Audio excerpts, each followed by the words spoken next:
Bien, bonjour à tous et à toutes, et je suis heureux d'être avec vous pour, plutôt que de vous bourrer la tête, pour un dialogue.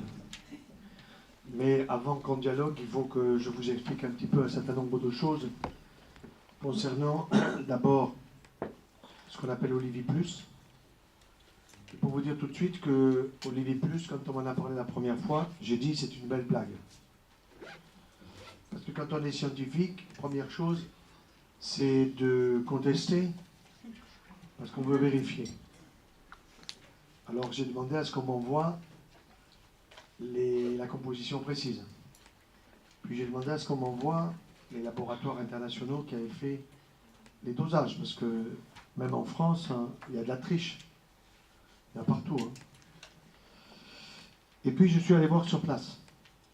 Je suis allé voir sur place ces oliviers, qui ressemblent à tous les oliviers du monde, mais qui incontestablement sont dans une zone caillouteuse, où il est difficile de se dire qu'on met des oliviers là-dedans, et une zone qui est extrêmement chaude.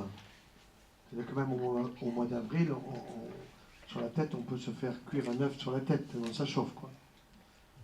Donc des oliviers qui souffrent à la fois du terrain dans lequel ils sont, et d'autre part de la chaleur.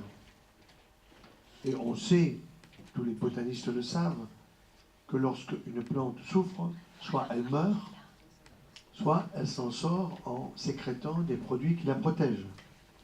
Et ces produits qui la protègent, ce sont tout simplement des antioxydants, des anti-vieillissements. Il n'est pas moins vrai que la plante va peut-être durer moins longtemps par rapport à une plante qui serait moins agressée et qui vivrait dans un terrain moins difficile. Alors, ensuite, ce qu'il faut faire, c'est la voir, cette huile. C'est voir sa couleur, c'est voir son odeur. Effectivement, elle a une couleur assez foncée, donc il faut la protéger de l'oxydation de la lumière. Et puis ensuite, elle a une odeur tout à fait particulière, qui est forte, ce que les Anglais n'aiment pas. Vous savez que les Anglais, ils veulent bien de l'huile d'olive, mais une huile d'olive qui n'a pas de goût. Parce que les Anglais, ils ont bien avoir une reine avec un palais, ils n'ont pas de palais. Non, mais ils n'ont pas de palais. Vous avez déjà mangé dans ces pays là-bas? C'est pour ça qu'ils viennent en Périgord, maintenant. Et à ce sujet, à propos du palais, ce qu'il faut savoir, c'est que nous avons là un palais des saveurs. Et ça, vous pouvez le dire à ceux que vous voyez ou que vous soyez dans votre métier. Dans notre palais des saveurs, nous avons 6 glandes salivaires, 6. 2 parotides, 2 sous-maxillaires et 2 sublinguales. 3 de chaque côté. Mais nous en avons 400 à 700 glandes salivaires microscopiques dans les joues. À quoi ça sert? Ça sert à sécréter de la salive. Et une salive qui contient à la fois des enzymes du goût, des enzymes de la digestion. Il n'y a aucun autre mammifère qui possède des enzymes du goût que l'humain. D'ailleurs, quand vous voyez un chien, un chameau, un veau qui mange, il mastique 3 fois, il avale. Or nous faisons comme eux. Nous bouffons, nous sommes toujours trop rapides, nous mastiquons 4-5 fois, comptez, nous avalons. C'est une connerie. Il faut mastiquer, comme disent les Allemands, 73, 37 fois. Alors, faites 20 déjà. Au bout de 20, lorsque vous avez un morceau dans la bouche, vous l'avez normalement réduit sous forme pâteuse, ne l'avalez pas, donnez 5 coups de dents de plus, après avoir analysé ses goûts. Ces 5 coups de dents permettent à plus de salive d'arriver, à de nouveaux goûts d'être perçus, l'alchimie des goûts. Et puis ensuite, l'ésophage, c'est pas un tuyau comme le tuyau d'une tuyauterie où descend de l'eau dans les maisons. Non, c'est un tuyau qui est plat. Or, nous faisons descendre dans l'ésophage des aliments solides. Après, on s'étonne d'avoir des cancers. On s'étonne d'avoir des reflux. Donc, ce qu'il faut, c'est bien mastiquer les aliments dans ce palais des saveurs.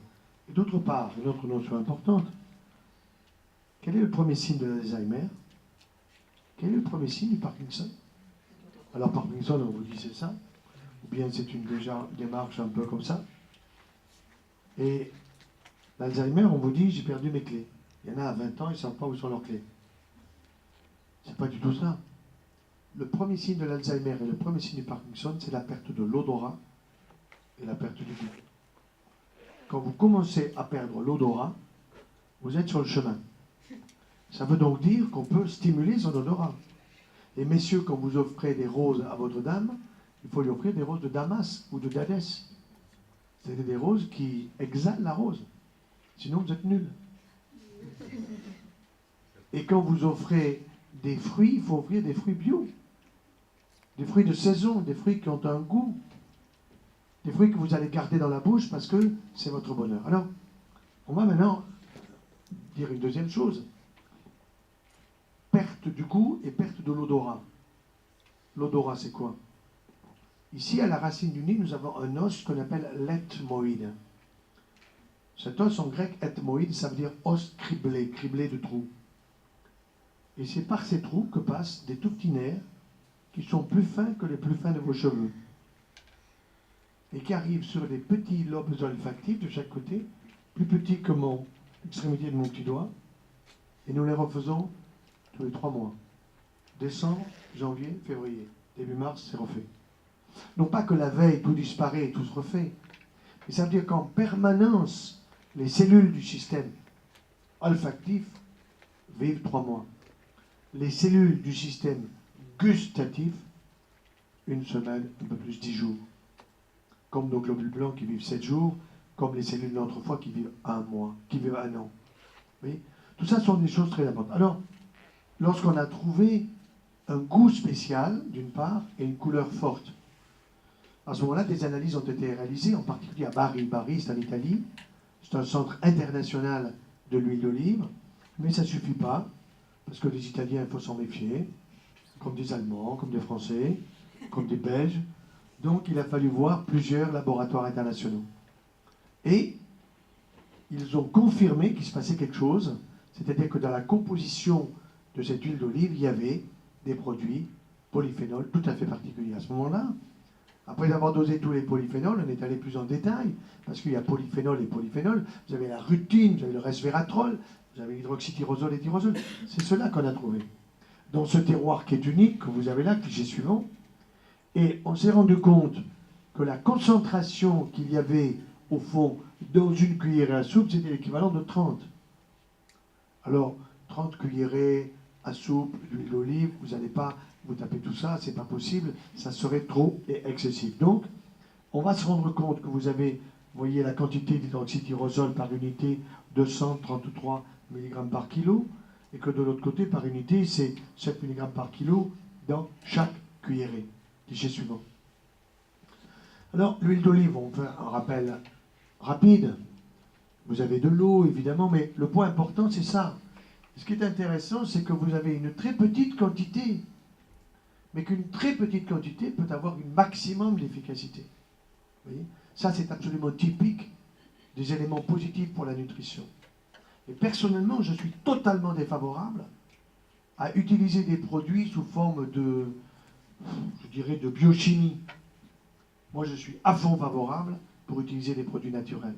Et là, vous avez un produit qui est plus que naturel. Une huile d'olive issue d'oliviers qui vivent dans un coin tout à fait particulier, avec une quantité de polyphénol qui est très faible, de 0,5 à 1%. Chez suivant.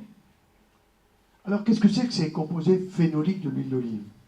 Bon, vous avez les monomères phénoliques et puis les polymères. Et les polymères, c'est les tannins, les anthocyanes, ça on les connaît. Ils sont dans du Bordeaux. Ils sont dans du Bourgogne. Mais quand vous êtes au Maroc, j'étais récemment à un congrès mondial d'agriculture biologique au Maroc pour donner une conférence sur l'agriculteur premier acteur de santé.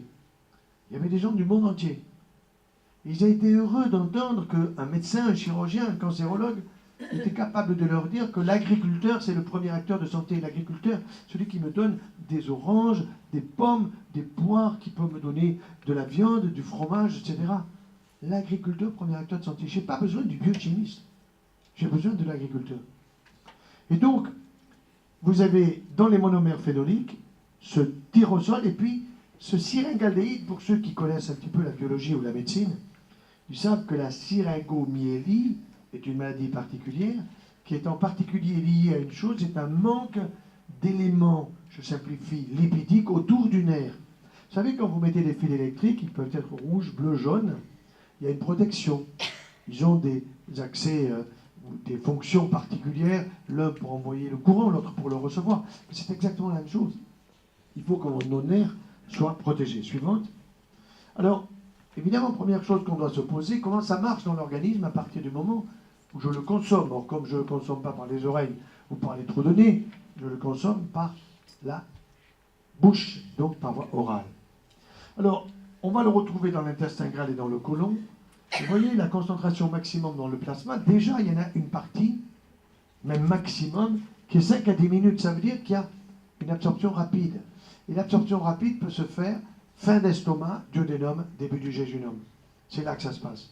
Mais vous en retrouvez également vers la partie du côlon droit. Je rappelle que le côlon droit, c'est lui qui est indispensable pour la fabrication d'une vitamine liposoluble, qui est la vitamine K.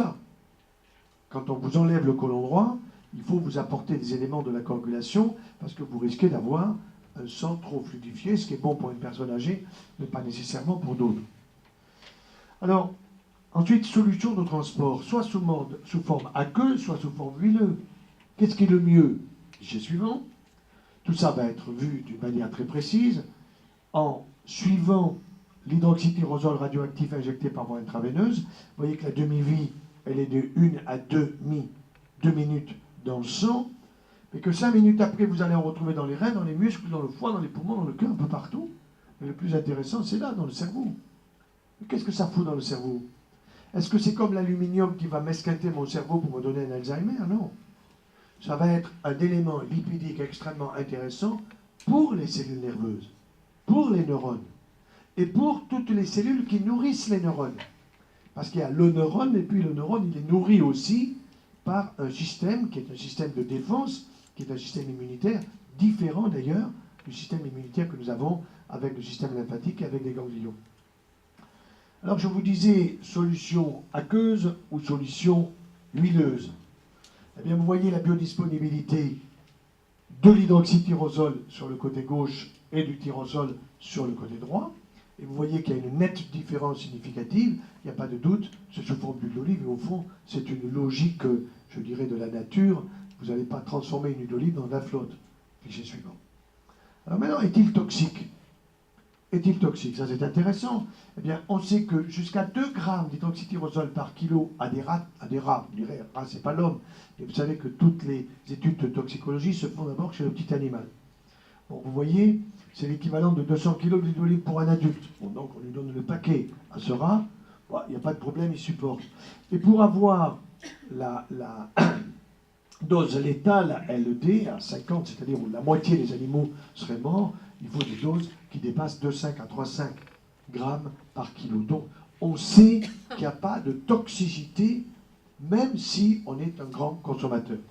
J'ai suivant. Alors maintenant, essayons de voir les effets antioxydants. Vous savez, l'antioxydation, pour l'expliquer d'une manière simple au grand public, c'est pas très compliqué. Lorsque vous avez un portail de votre arrière-grand-mère qui est rouillé, et vous voulez le repeindre, qu'est-ce que vous faites? Vous grattez la rouille, vous virez la rouille, et puis vous allez passer une peinture protectrice. Autrefois, c'était du minium, c'était rouge ou orangé.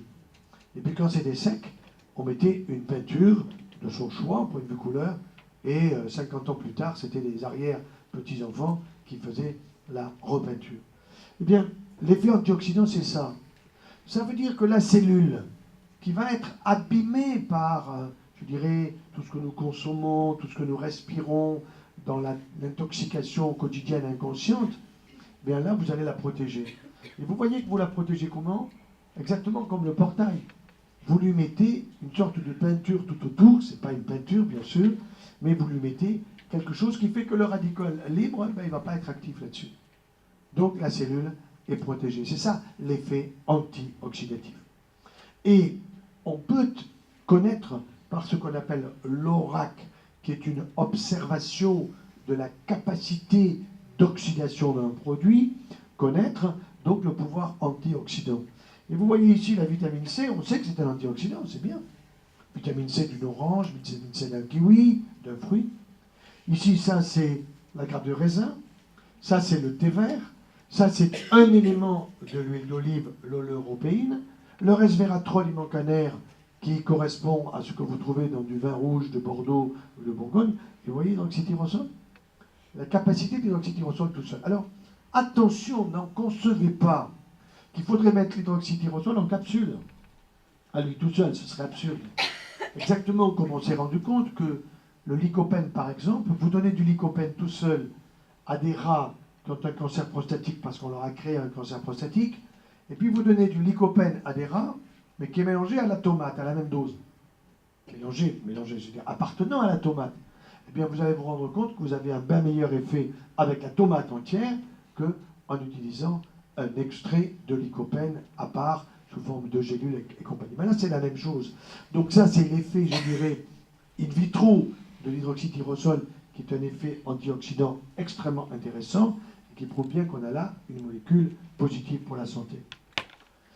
Alors essayons de voir sur le système cardiovasculaire, parce qu'à partir du moment où vous avez un effet antioxydatif et anti-vieillissement, on sait bien qu'en vieillissant, vous avez 40 ans, vous avez 11, 12 de tension, très bien. À 50, un point de plus. À 60, un point de plus. À 70, un point de plus. En vieillissant, nos vaisseaux se serrent un peu, et donc nous avons besoin que le cœur envoie avec plus de force du sang de la tête aux pieds. Donc nous avons une tension qui va monter. Et une des grandes conneries des cardiologues, c'est quoi? C'est que quand ils vous trouvent 15 de tension à 60 ans, ils vous la baissent la tension. Voyons quoi, vous êtes crevé. Voyons quoi, les hommes vous disent, moi mon zizi il monte plus, je n'en peux plus, je peux plus honorer ma femme, comment je peux faire tout ça? C'est le cardiologue qui l'a foutu en l'air tout ça. Et en plus, ils ne le disent pas. Seulement, ils vivent du système parce qu'il y a des labos derrière qui poussent à mort. Donc, ce qui est important à bien prendre en considération, c'est que dans le vieillissement, notre tension monte. Il ne faut pas qu'elle monte trop. Il ne faut pas qu'elle reste non plus trop bas. Alors, voyez, ici, les composés phénoliques et la prévention des maladies cardiovasculaires. Ça, c'est une étude très simple, mais après 2 ans, vous voyez à Naples 180 sujets qui souffrent d'un trouble métabolique et qui ont suivi un régime qui est riche en huile d'olive, mais même pas celle-là, même pas celle dont je vous parle, une huile d'olive italiano classique, eh bien, vous avez déjà une amélioration de la fonction artérielle, une baisse de la pression artérielle, une baisse du cholestérol, une baisse de l'insuline et du glucose, une agrégation plaquettaire, donc moins d'hypercoagulabilité, et la réduction des marqueurs de l'inflammation. Une chose intéressante, par exemple, que les cardiologues ne savent pas, ou ils le savent mais ils ne veulent pas le dire. Vous êtes un peu hypertendu, votre grand-mère, votre père est un peu hypertendu. Le malheur, c'est que vous l'amenez chez le cardiologue. Là, il va commencer à être malade. Avant de l'amener chez le cardiologue, vous allez réguler sa tension avec des tisanes de feuilles d'olivier. Des tisanes de feuilles d'olivier. Vous plumez un olivier, vous prenez ces feuilles, vous les faites sécher, vous les trouvez en magasin bio, là où vous voulez. Et vous prenez un verre d'eau frémissante, une cuillerée à soupe, tout simplement, de feuilles d'olivier séchées, un peu amères, un peu de miel, un verre matin et soir, et vous régulez la tension. Et vous n'avez pas besoin d'aller chez le cardiologue. Et vous n'avez pas besoin de prendre du Caprovel, du ci et du ça. Oui. Alors, attention, je ne dis pas qu'il ne faut plus aller chez le cardiologue, vous comprenez bien. Mais la petite hypertension du stress, quand vous avez un président de la République comme nous avons, ça nous stresse tous, quoi. Donc on est tous un peu hypertendus. Bon. Le problème, c'est que lui, il est protégé par les institutions et que nous, il ne nous protège pas, ce qu'on a. Bon, donc, le problème, c'est qu'il nous faut, nous protéger, donc c'est là que ça va être intéressant. Les bienfaits de l'huile d'olive vont donc être attribués au polyphénol. Cliché suivant. Voici un autre élément intéressant. Vous connaissez bien le cholestérol avec le HDL, le high density lipoprotein, c'est le bon, et le LDN, le low density, c'est le mauvais. Où c'est que vous l'avez le bon? Dans le jaune d'œuf. Un jaune d'œuf de cocotte, mais qui est un jaune d'œuf liquide, je dis bien liquide, pas un œuf dur, vous avez une excellente quantité de cholestérol. C'est les 300 mg dont vous avez besoin pour fabriquer les hormones contre le stress et pour fabriquer aussi les hormones de la sexualité, testostérone pour monsieur, estrogène et progestérone pour madame. Donc, très intéressant. Mais, ce qui est important, c'est que nous sommes aujourd'hui souvent en hypercholestérolémie. Pourquoi? Parce que nous regardons cette putain de télévision qui nous apprend de prendre 3 produits laitiers par jour. Ça les intéresse de faire du pognon sur notre dos. Ils s'en foutent que notre cholestérol monte, parce qu'ils disent, de toute façon, on est copains avec les laboratoires, on va leur donner des statines. Et avec des statines, vous avez mal partout. Les statines, c'est à la poubelle. À la poubelle. Sauf si vous avez une hypercholestérolémie familiale à 5-6 grammes. Ça, c'est autre chose. C'est un problème génétique. C'est une quantité de population extrêmement faible. Mais la plupart de la population qui a une hypercholestérolémie, d'abord, ils ont paramétré très bas. Ils vous disent il faut 2 grammes, vous pouvez monter à 2,50. Alors si vous êtes à 2,10, aïe aïe aïe, vite, il faut vous mettre sous statine. On vous fout le stress, vous allez avoir un accident vasculaire cérébral, vous allez avoir un infarctus du myocarde. Tout ça, c'est du vent. Tout ça, c'est stimuler la maladie chez les gens en bonne santé. Alors, tout simplement, avec de l'huile d'olive déjà, vous allez pouvoir baisser votre LDL et augmenter votre HDL, c'est-à-dire le bon. Et vous voyez que 3 séquences expérimentales de 8 jours chacune, pas long, 8 jours chacune, avec un apport de 25 ml par jour de 3 types d'huile d'olive, donc avec des concentrations, vous voyez quasiment la moitié, 366, 164, ou extrêmement faible, eh bien, on va avoir une augmentation du bon cholestérol qui est, vous le voyez, l'augmentation qui est différente en fonction de l'apport. Ça aussi, ce sont des choses qui sont très intéressantes, et encore une fois, ce n'est pas un médicament, c'est un produit naturel.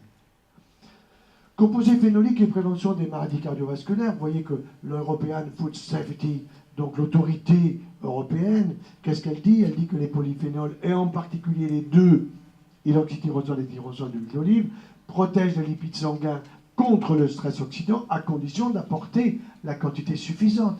Évidemment, ce n'est pas 3 gouttes qu'il faut prendre, c'est la cuillère à soupe matin et soir.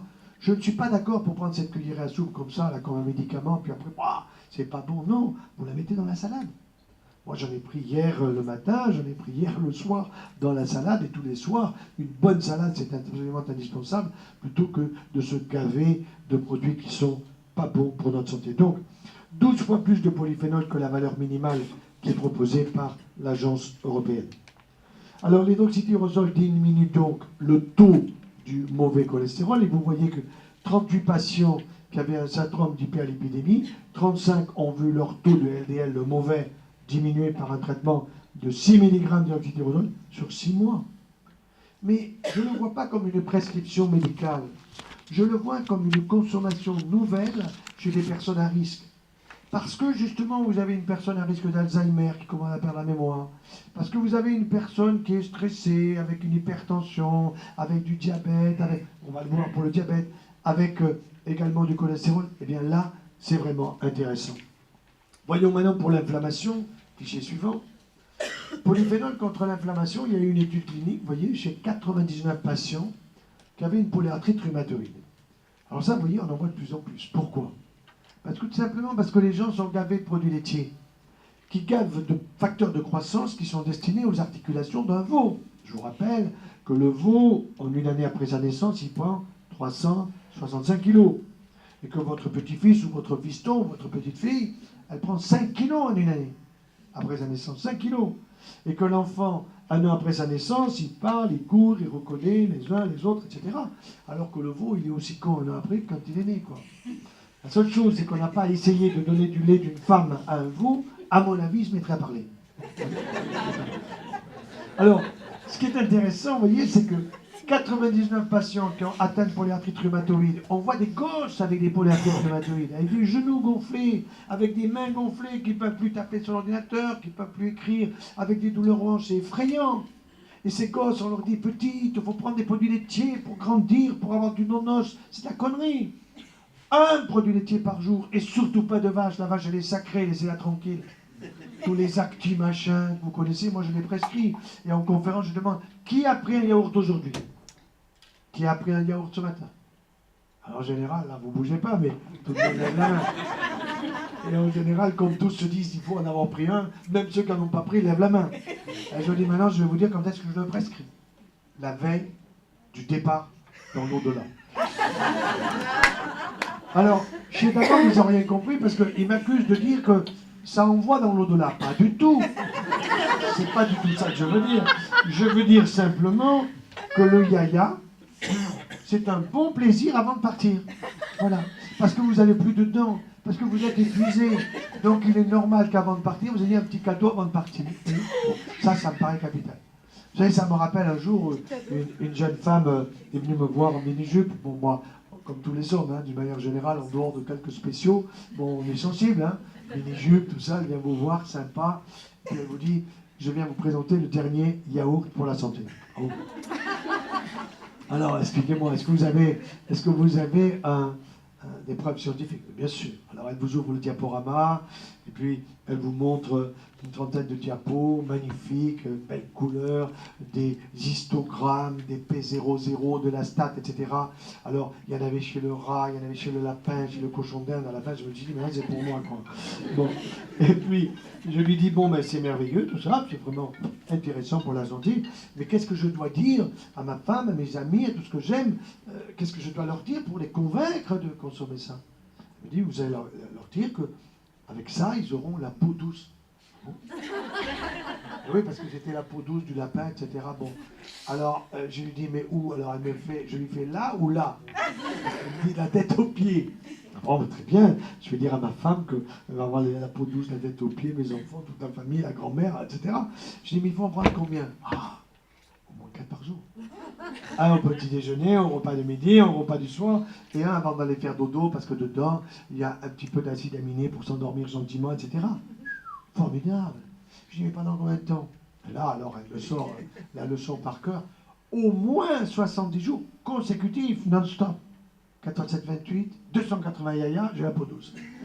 Alors, je lui dis, bon, ben d'accord, toute la famille a la peau douce, c'est formidable. Et on s'arrête. Et là, elle me regarde avec un regard de deuil. Elle me dit, mais si vous arrêtez, vous flétrissez. Ce yaourt s'appelait 106. Il était déjà passé à la télé, je ne savais pas parce qu'on a jeté la télé à la maison, sinon on devient idiot. Et alors, on a jeté ce yaourt, on a jeté cette télé, et j'ai écrit au patron de Danone, en disant, monsieur, moi je suis président de toutes les familles de France, si vous continuez à laisser la publicité sur les télés, moi je vous fous un procès au cul. 3 jours après, il n'était plus. On se moque du monde. Vous voyez, ça veut dire que tout seul, moi je représente que dalle. Mais parce que je suis le représentant, je le suis un peu moins maintenant parce que j'ai dû laisser la place à quelqu'un, je n'avais pas le temps de m'en occuper. Mais quand on a des responsabilités représentatives, on a du poids dans notre pays. Vous voyez. Et ça, c'est un point qui est très important. Alors regardez, maintenant ce polyphénol d'huile d'olive contre l'inflammation qui a été comparé à 2 autres produits, le diclofénac et puis l'indométhacine qui sont très, très connus. Bon, ça c'est le profil anti-inflammatoire naturel de l'huile d'olive. C'est pas très significatif. Simplement, bon, c'est intéressant à montrer parce que c'est un peu au-delà. Mais ça veut dire quoi? Ça veut dire que ça fait aussi bien. Ça fait aussi bien que de bouffer des choses qui vous esquintent le foie, qui vous esquintent, je dirais, une partie de votre organisme, et en particulier votre immunité, pour me dire, voilà, il y a des médecins de Marrakech qui veulent vous voir avec des pharmaciens pour que vous leur parliez de l'huile d'olive de chez eux, etc. Bon, bref, j'y suis allé, c'était très intéressant. La première question a été par une pharmacienne qui a dit, ben, moi, j'ai prescrit à quelqu'un de ma famille, et il n'a pas supporté. Ah bon? Expliquez-moi. Qu'est-ce qu'il n'a pas supporté? Ah ben voilà, il a pris une cuillère à soupe le matin, il a fond la caisse, et puis il a fait un malaise. C'était quoi le malaise? Oh, ben la tête a un peu tourné, c'est le malaise typique d'hypoglycémie. Typique de l'hypoglycémie. Donc, qu'est-ce qu'elle a fait? Elle a donné son huile d'olive d'une manière médicamenteuse. Prends ce médicament avant de prendre ton petit déjeuner, ce qui est totalement absurde.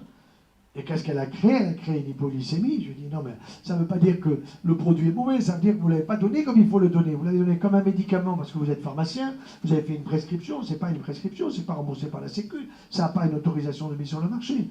Donc il faut le consommer dans le cadre de l'alimentation, ça veut dire à la salade de midi. En général, on ne prend pas une salade au petit déjeuner. Vous voyez? Bon. Donc, vous voyez ici que le taux de glucose dans le plasma des sujets traités par l'hydroxytyrosol de l'olive diminue de plus de la moitié, 55%, par rapport aux sujets diabétiques non traités. Sujets diabétiques non traités. Alors, 3 explications à ça. Première explication, vous cherchez madame. Bon, c'est bon. L'hydroxytyrosol améliore la sensibilité des cellules à l'insuline. Alors, quelles sont ces cellules? Vous savez que notre pancréas, il est situé au fond de notre ventre. Pourquoi il est caché au fond du ventre? Parce qu'il est protégé. Il est protégé dans une zone où, si on prend un coup de ceinture dans la bagnole, on ne risque pas de lui passer un coup. Le problème, c'est que comme nous ne savons pas à quoi il sert, nous ne le protégeons pas. Nous buvons comme des imbéciles. Whisky, Pernod Ricard, gin, vodka, À Noël, vous allez voir des pubs de vodka partout. La vodka, c'est un poison. Sauf peut-être 2 fois par an. Mais là, on veut nous en faire consommer tous les jours au moment des fêtes. C'est une absurdité. C'est comme ça qu'on escalade son pancréas. Récemment, j'ai un neveu, jeune marié, père de famille. Sa femme m'appelle absolument affolé parce qu'il avait des douleurs terribles qui traversaient son corps de part en pleine nuit. On le fait hospitaliser, il était loin de Montpellier. On fait faire un scanner, on me répond pancréatite aiguë. Vie en danger. À 25 ans, bien danger. Alors j'interroge un peu sa femme, je dis, moi, ton mari, il picole ou quoi? Non, il picole pas, mais il est un peu fêtard. Elle me dit. Je dis, ça veut dire quoi, fêtard? Eh ben, il vient d'avoir un CDI, là, vous savez, un truc indéterminé, donc il était tout heureux, donc il a arrosé ça avec des copains. Alors ça, encore, arroser ça avec sa femme et en famille, c'est bon. Il a des copains, c'est la dernière erreur à ne pas faire. Qu'est-ce qu'il a fait? Il a bouffé à fond la caisse, il a arrosé ça avec du blanc, du rouge, une entrée en whisky, une sortie. J'ai pris une pancréatite aiguë en pleine nuit, il s'en est sorti de justesse. Pourquoi il a fait ça? Parce qu'il ne sait pas ce que c'est que son pancréas, il ne sait pas qu'on peut être fragile. Alors, au début, on a cru que c'était un caillou, une lithiase qu'il avait au niveau de la voie biliaire ou du pancréas, pas du tout. C'est simplement qu'il a esquinté son pancréas par une alcoolisation excessive et avec des produits gras. Donc, intéressant de protéger les cellules à insuline, ce sont les cellules bêta des îlots de Langerhans dans le pancréas. Et vous voyez, l'hydroxytyrosol peut améliorer la sécrétion d'insuline par des effets insulinotropes. Ça veut dire quoi? Vous avez un malade diabétique. Et ce malade diabétique, le diabétologue lui a dit, madame, monsieur, vous avez un traitement à vie. Eh bien, c'est faux. C'est totalement faux. S'il est insuliné, c'est une autre chose. Je parle, moi, du diabète de type 2.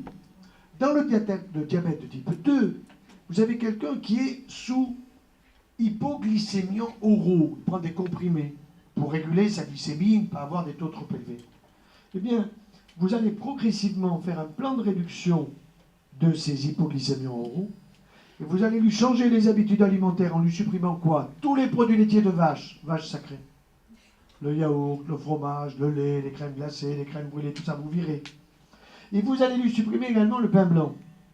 Pourquoi? Parce que l'index glycémique du pain blanc et celui du sucre Saint-Louis, c'est pratiquement kiff-kiff.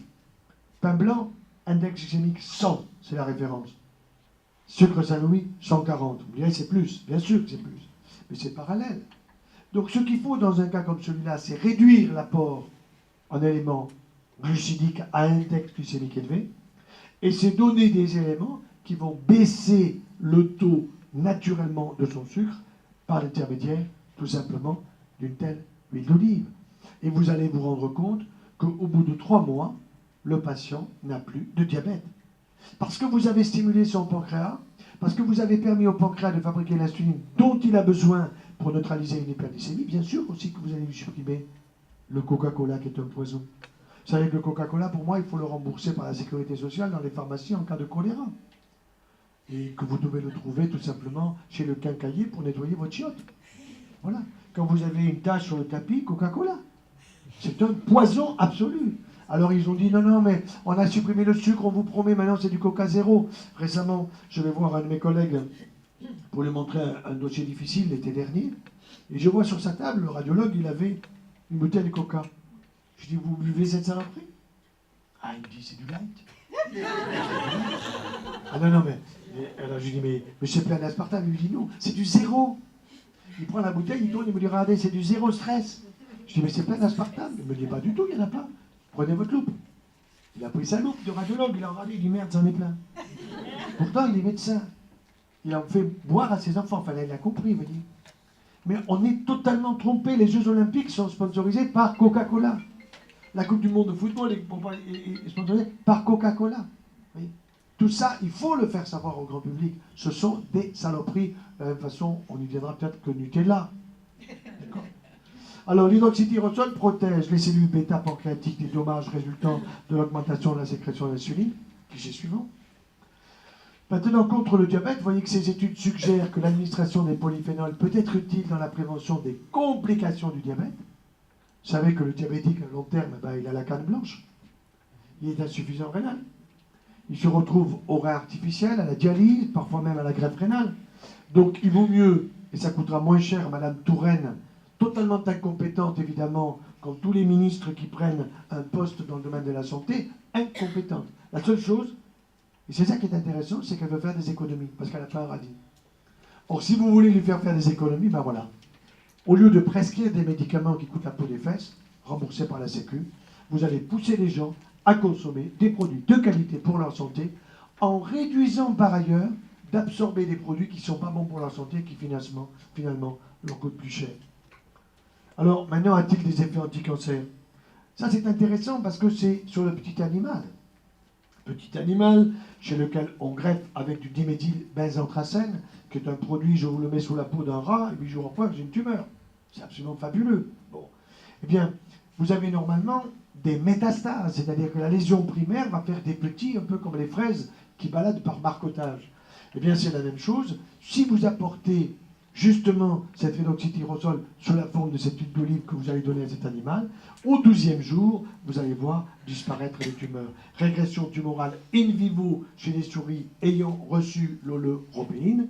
Donc ça veut dire qu'il y a une efficacité antitumorale, mais attention, nous sommes chez un petit animal. Et là, ici, nous sommes in vitro. Qu'est-ce que c'est MCF7?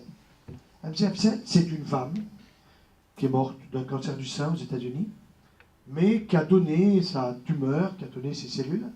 Il s'est avéré que ces cellules, elles ont été distribuées dans le monde entier parce qu'elles sont extrêmement vivantes, cancéreuses.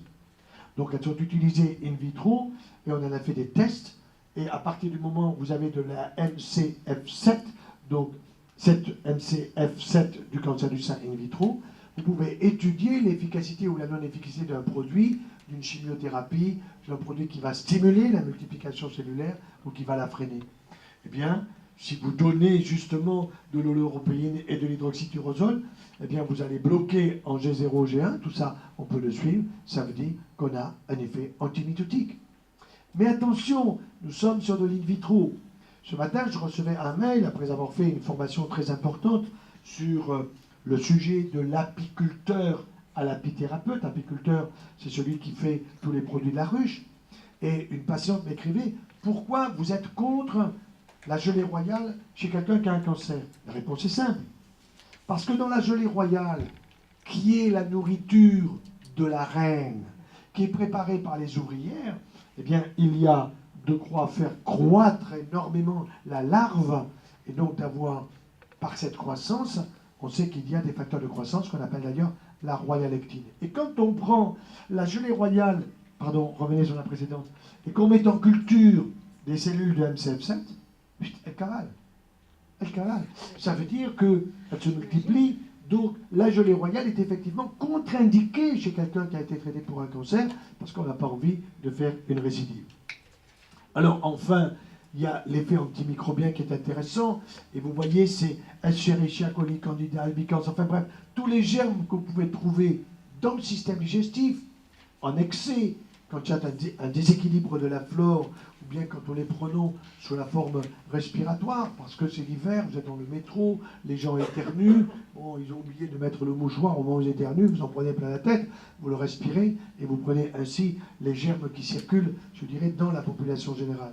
Et si vous êtes en immunodépression, ben vous allez attraper la grippe, vous allez attraper des problèmes plus ou moins importants. Alors, ça, c'est un sujet qui est très important aussi, c'est l'agent antimicrobien. Savez-vous qu'il y a un point d'interrogation aujourd'hui sur des maladies comme la sclérose en plaques, peut-être même sur le Parkinson et l'Alzheimer, sur ne s'agit-il pas de maladies infectieuses? De maladies infectieuses, liées soit à chlamydia pneumoniae, soit à certains de ces germes. Et le fait d'utiliser des produits qui sont avec des effets antibactériens est également intéressant, parce que c'est quand même mieux que de se balancer des antibiotiques pendant un an par voie veineuse. Alors maintenant, c'était les dernières diapos, la démence. Bon, vous savez que le problème des neurones est un sujet important. Lorsque j'avais 17 ans, j'étais en première année de médecine avec mes camarades, et un des premiers cours était le cours sur les cellules du cerveau. Et alors notre professeur nous dit, ben voilà les enfants, vous avez 17 ans, bientôt 20 ans, quand vous aurez 20 ans, vous allez perdre 20 à 30 000 neurones par jour. Bon, quand je le regardais, il avait mon âge d'aujourd'hui, je me disais, il ne va pas lui rester grand-chose à lui. Mais à la fin du cours, je ne suis pas allé lui dire, monsieur, qu'est-ce qu'il vous reste? Non. Je lui ai dit, j'aimerais savoir, moi, comment on peut économiser, parce que je suis plutôt de nature économe et je ne suis pas là pour dispenser mes neurones et les perdre connement, quoi. Elle m'a dit, petit, tu les perdras. J'ai dit, monsieur, mais qui c'est qui a dit ça? Il m'a dit, c'est un prix Nobel. Ah, après le prix Nobel. Ramon y Caral, 1906, Madrid, tu allais vérifier. Seulement, Ramon y Caral, aujourd'hui, il serait planté. Le problème du prix Nobel, c'est qu'on ne sait pas les enlever. Vous savez que Jacques Monod et Jacob, ils ont eu le prix Nobel, mais ils ont dit une énorme connerie tous les trois. Ils étaient trois avec Wolf. Ils ont dit que les rétrovirus, ça n'existait pas et que ça ne pourrait jamais exister. 10 ans plus tard, on avait le rétrovirus du sida.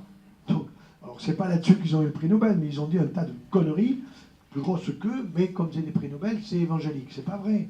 Eh bien, on est capable aujourd'hui de multiplier les connexions neuronales, de multiplier les neurones si on les fait travailler, si on les nourrit bien, si on les protège bien. Donc là, l'hydroxytyrosol et le tyrosol sont utiles, puisqu'on sait qu'ils passent le cerveau, qu'ils arrivent au niveau du brain, au niveau de notre cerveau. Ça veut dire que quand vous commencez à perdre l'odorat, à perdre le goût, attention là-dedans, au niveau de l'hippocampe, ça commence à déconner. Et l'hippocampe, c'est la zone forme de cheval marin, qui est la zone de ma mémoire. Et je vous fais remarquer une chose, c'est que nous avons dans l'hippocampe la mémoire de l'avenir. Alors vous allez me dire, mais vous déconnez complètement, mémoire de l'avenir, c'est pas possible. Mais si, pourquoi? Vous sentez du jasmin. On vous dit c'est du jasmin. Vous sentez une rose. On vous la montre, c'est une rose. Ben, vous l'avez enregistrée dans la tête. Et quand je vous la remontre 20 ans plus tard, je vous la remets sous le nez, les yeux fermés, vous dites c'est du jasmin. Vous dites c'est de la rose. Donc ça veut dire que nous avons aussi la mémoire de l'avenir. Mais cette mémoire de l'avenir, cette mémoire du présent, cette mémoire courte, cette mémoire passée, il faut l'entretenir.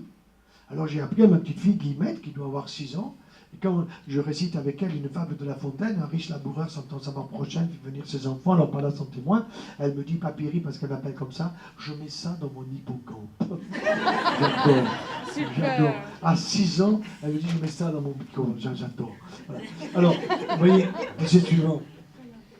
Donc, ça c'est intéressant aussi parce que c'est sur la peau. Vous savez que les gens qui ont du psoriasis sont des gens stressés. Ils partent en vacances, le psoriasis il baisse. Il n'en est pas moins vrai que c'est une maladie auto-immune. Et cette maladie auto-immune, regardez ce patient atteint de psoriasis avec les pieds, les mains, atroce quand vous avez ça. Cliché suivant. Eh bien, c'est pas simplement l'hydroxytyrosol, l'huile d'olive qu'il faut appliquer sur les pieds, c'est aussi qu'il faut consommer comme effet antioxydatif. Et moi, je suis pour les deux. La consommation, d'une part, par voie orale, mais aussi à appliquer doucement sur la plaie de chaque côté, en disant aux patients, écoutez, faites qu'un côté, faites pas l'autre. Et vous ferez vous-même la différence. Et les gens font la différence, ils sont leur propre toubib. Alors, l'autre jour, à Marrakech, on m'a dit, les Marrakechis, c'est des poseurs de questions. J'ai été inondé de questions.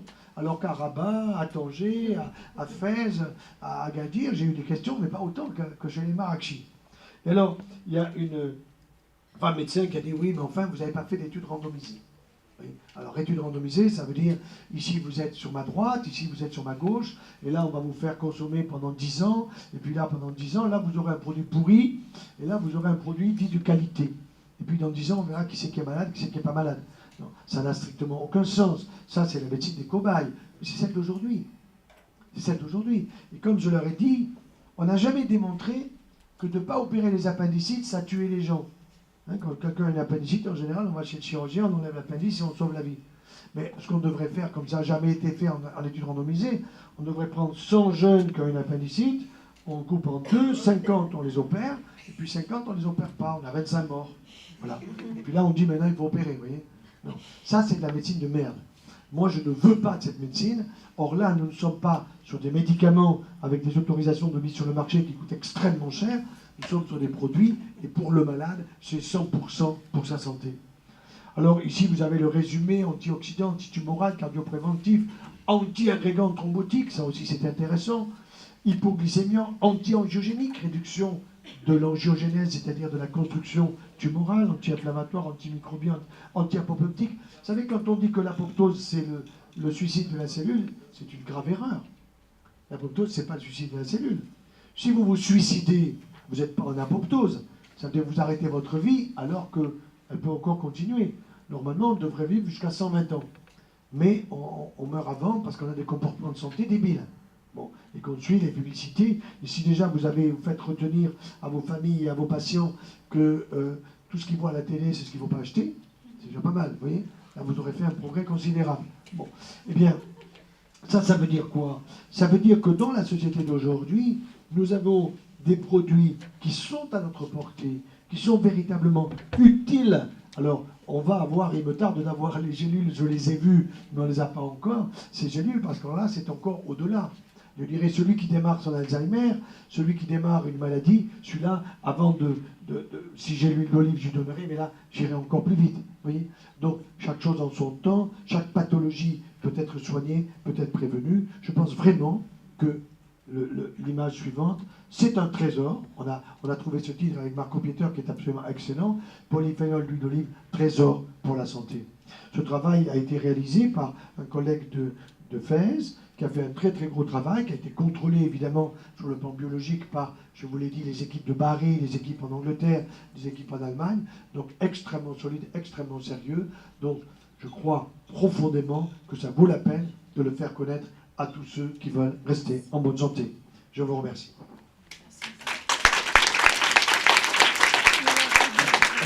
Une cliente a un cancer détecté. Où il est son cancer? Elle refuse cancer du sein. Okay. Donc elle refuse la médecine traditionnelle. Donc je lui ai donné là de l'olivie.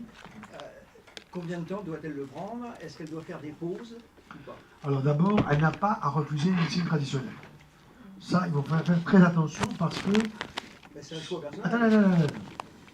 Moi, j'en vois beaucoup qui arrivent avec ce choix personnel. Hein.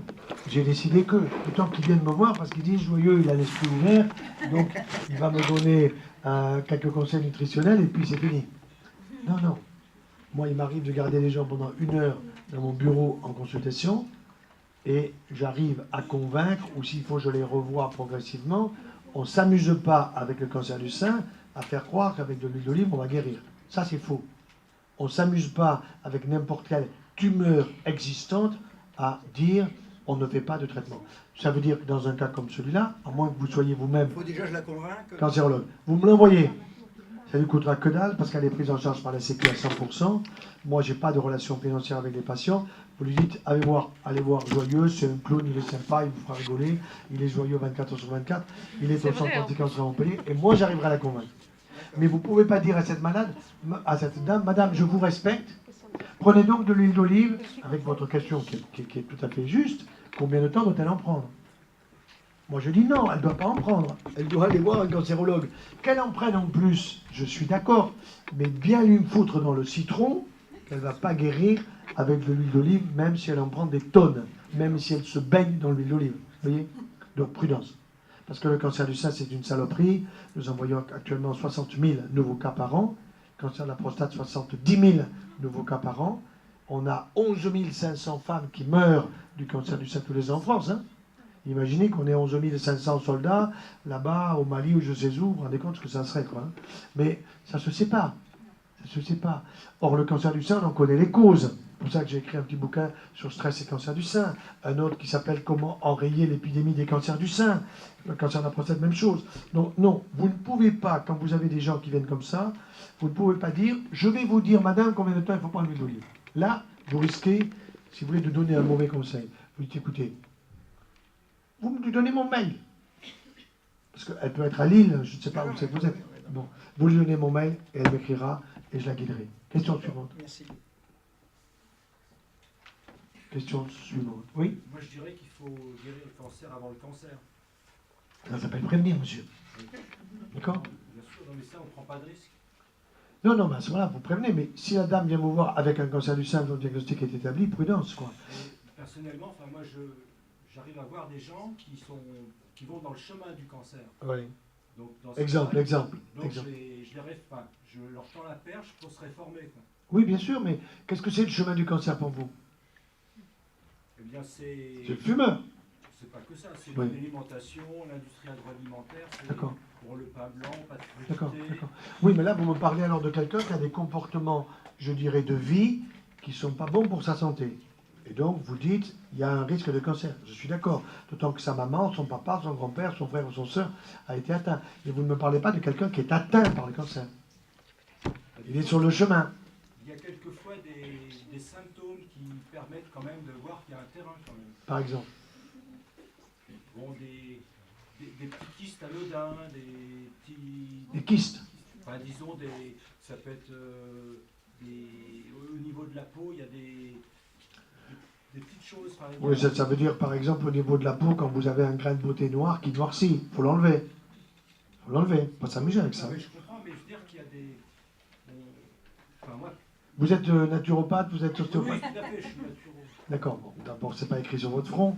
Ça, Mais bon... Oui, mais méfiez-vous quand même. Hein. Non, mais je me méfie, mais disons que quand la pathologie est avérée, il est certain que je ne peux que donner des conseils pour accompagner le... Bien sûr, c'est pour supporter un traitement qui est disons que, pas facile. Moi, je vois que quelquefois, il y a des gens qui s'approchent facilement du cancer, et donc j'essaye de les prévenir. Bien sûr, mais ça, je suis d'accord. Bon, Mais là, vous êtes dans la prévention, c'est-à-dire pour éviter que, par exemple, le fumeur, la femme qui fume 10 cigarettes par jour, c'est comme si moi j'en fume 20. Parce que la capacité respiratoire d'une femme, c'est la moitié de celle de l'homme. Hein. C'est comme ça. Donc, c'est pas un problème de discrimination. Hein. Plus la pilule hormonale. Oui, plus évidemment, les femmes, vous êtes exploitées par les labos avec la pilule à fond la caisse. Hein. la C'est sûr. quantité de sucre consommé, par exemple, Oui, des tonnes de confiture le matin, le café... bien sûr, alors qu'il faut prendre du miel. Pas d'exercice. Moi, je prends du chocolat. C'est pour ça que j'ai écrit un bouquin qui s'appelle Le chocolat et le chirurgien. J'ai écrit Les abeilles et le chirurgien, le thym et le chirurgien, le chocolat qui vient de sortir. Je vais écrire le prochain, c'est le boulanger, le chirurgien. Puis il y aura la vache, pas le prisonnier, la vache et le chirurgien. Ensuite, il y aura le sexe et le chirurgien. Ça intéressera beaucoup. Et ensuite, à la fin, il y aura la femme du chirurgien. C'est ma femme qui l'écrira. Mais mes infirmières m'ont dit, non, avec votre femme, on va faire les femmes du chirurgien. Madame. Pour les cas de méningiome, donc dans le stomac, Méningiome, oui. méningiome, là j'ai une amie qui a eu une opération, donc elle en avait 4. Un Ouais. a dû être enlevé, donc opération, 8 heures, etc. Oui. Et sa sœur jumelle en a, du coup elle a regardé avec IRM, elle en a 6 petits aussi. Quel âge? Donc, elles ont 43 ans. Elles ont pris de l'androcure, donc un traitement hormonal trop longtemps. Voilà, donc elles ont arrêté il y a très peu de temps de ce fait. Et alors donc suite à l'opération d'un des 4 méningiomes du plus gros, elle en a toujours 3 mon amie, sa sœur en a 6. Qu'est-ce qu'elles peuvent faire? Sa sœur et son petit. Donc, Alors d'abord, premièrement, cherchons la cause. Vous avez dit quelque chose de très important. On les a mis sous androcure. Androcure, c'est quoi? C'est une anti-hormone masculine. C'est-à-dire que c'était des femmes qui probablement avaient des taux de progestérone trop élevés liés à la consommation de progestérone extérieure, exogène à leur corps, c'est souvent estroprogestatif, et elles ont développé quelque chose qui n'est pas très joli chez la femme, ce qu'on appelle parfois une forme d'hirsutisme hein, au niveau du visage, une voix qui se masculinise un petit peu, parfois des cheveux qui tombent, vous voyez, une espèce de petite alopécie, et donc on donne souvent de l'androcure. Donc ça veut dire que, on sait d'ailleurs que les méningiomes sont hormonodépendants, et en particulier, pour traiter un méningiome inopérable, on donne de l'antiprogestérone. Antiprogestérone. Bon.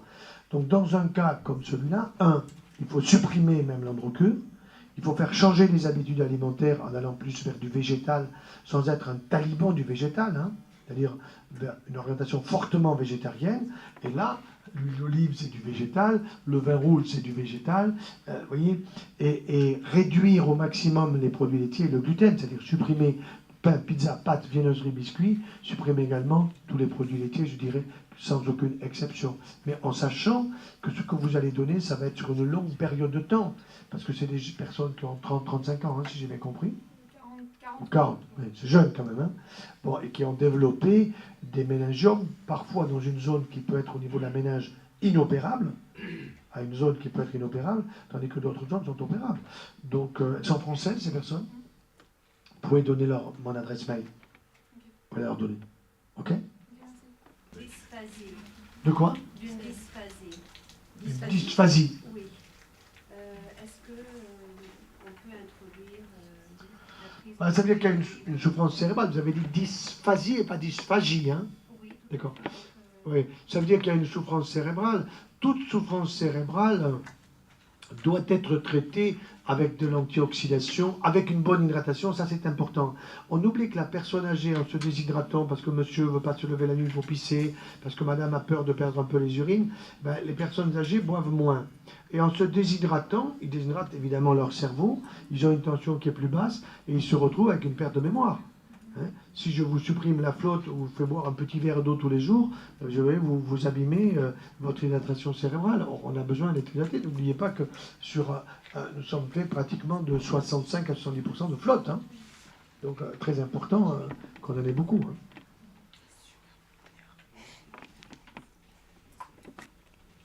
On passe au suivant. C'est exceptionnel qu'on appelle l'élixir de grenade. Là encore, pour y croire, il a fallu que je rencontre le docteur Jacob. Il a fallu que je rencontre le spécialiste, que je regarde de près toutes les études scientifiques qui existaient sur le sujet, parce que ce n'est pas du jus de grenade. Il faut faire très gaffe, parce que vous avez les Turcs qui nous inondent de jus de grenade à l'heure actuelle, et des gens qui disent, après tout, le jus de grenade au supermarché, ça me coûte, je sais pas, moi, je dis n'importe quoi, à 3 €, alors que l'élixir de grenade me coûte plus cher, donc ça va faire pareil. Grave erreur. Le jus de grenade, comme le jus d'orange, comme le jus de pomme, comme le jus de ce que vous voudrez, ça vaut que dalle.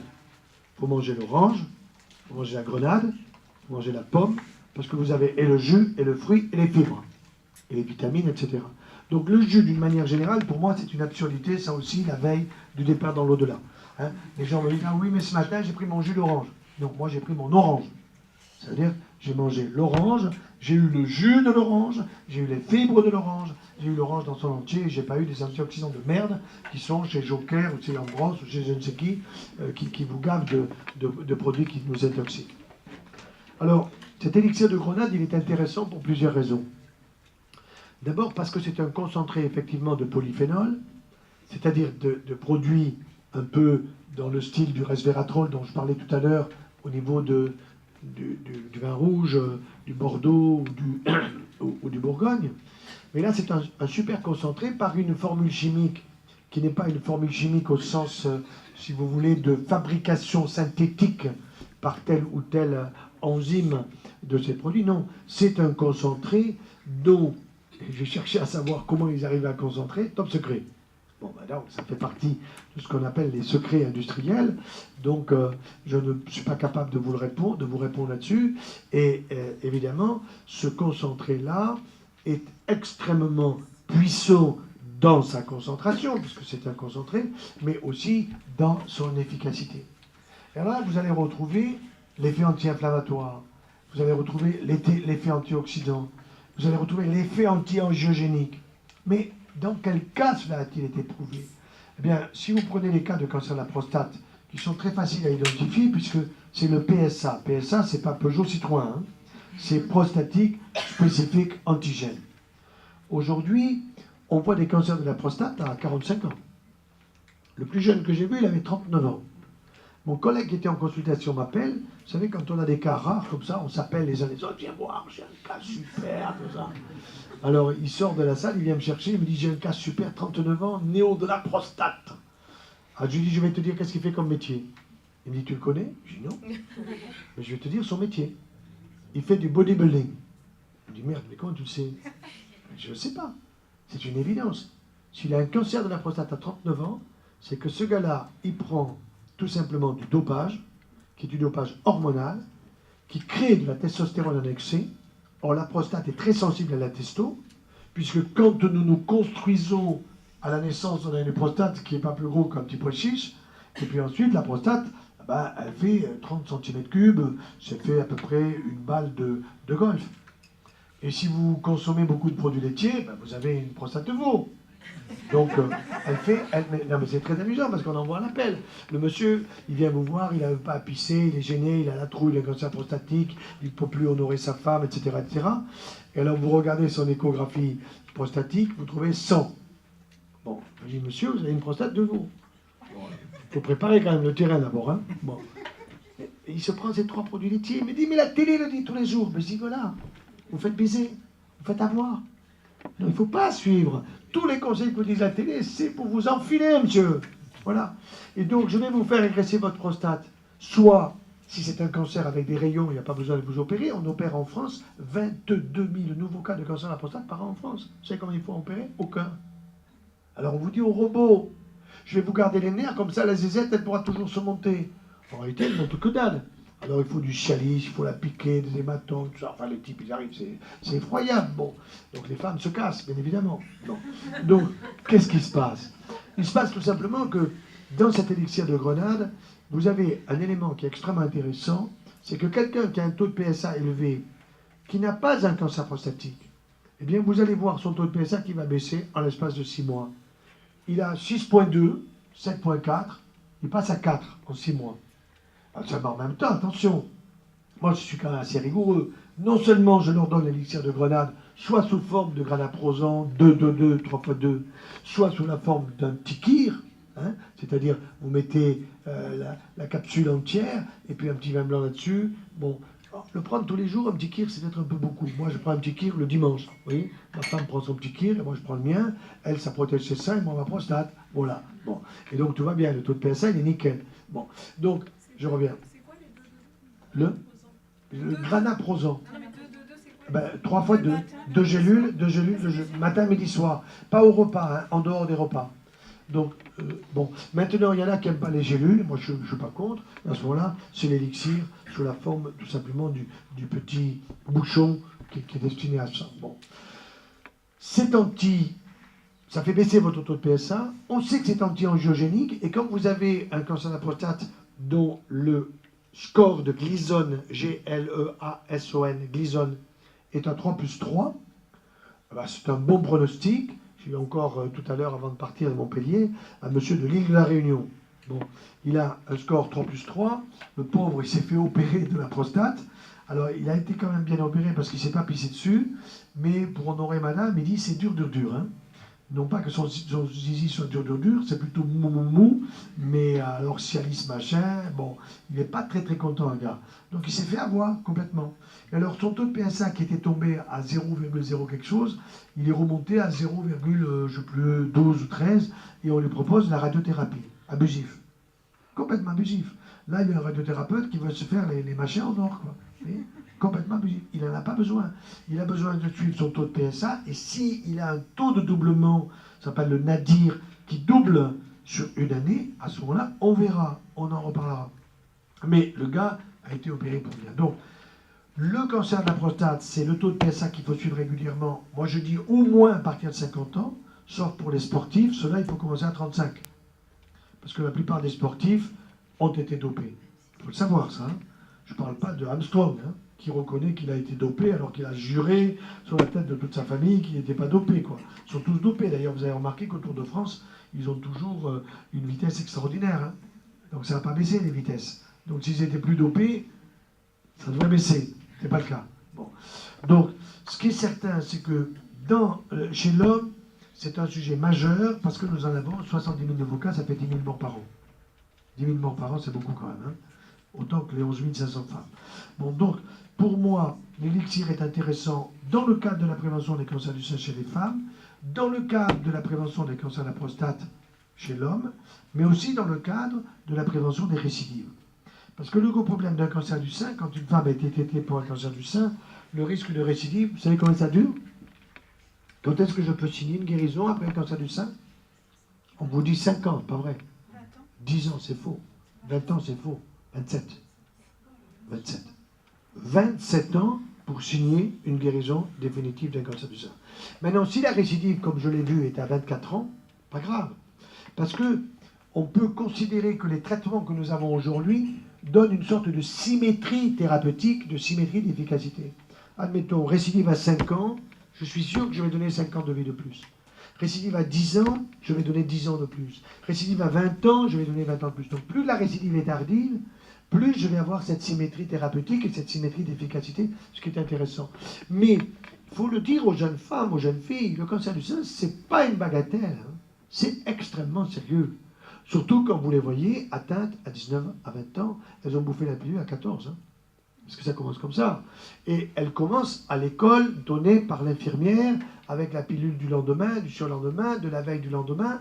Parce que maintenant, on vous dit, le mieux, c'est qu'elle apprenne avant de baiser la veille, comme ça, elle prend la veille. On ne sait même pas l'efficacité. Le labo a d'ailleurs l'honnêteté de dire, on ne sait pas quelles ont, on sait l'efficacité, mais on ne sait pas bien quels sont les dangers. Sauf qu'ils viennent de dire, si elle pèse plus de 75 kilos, on trouve des jeunes filles qui sont obèses tellement elles se gavent de yaya.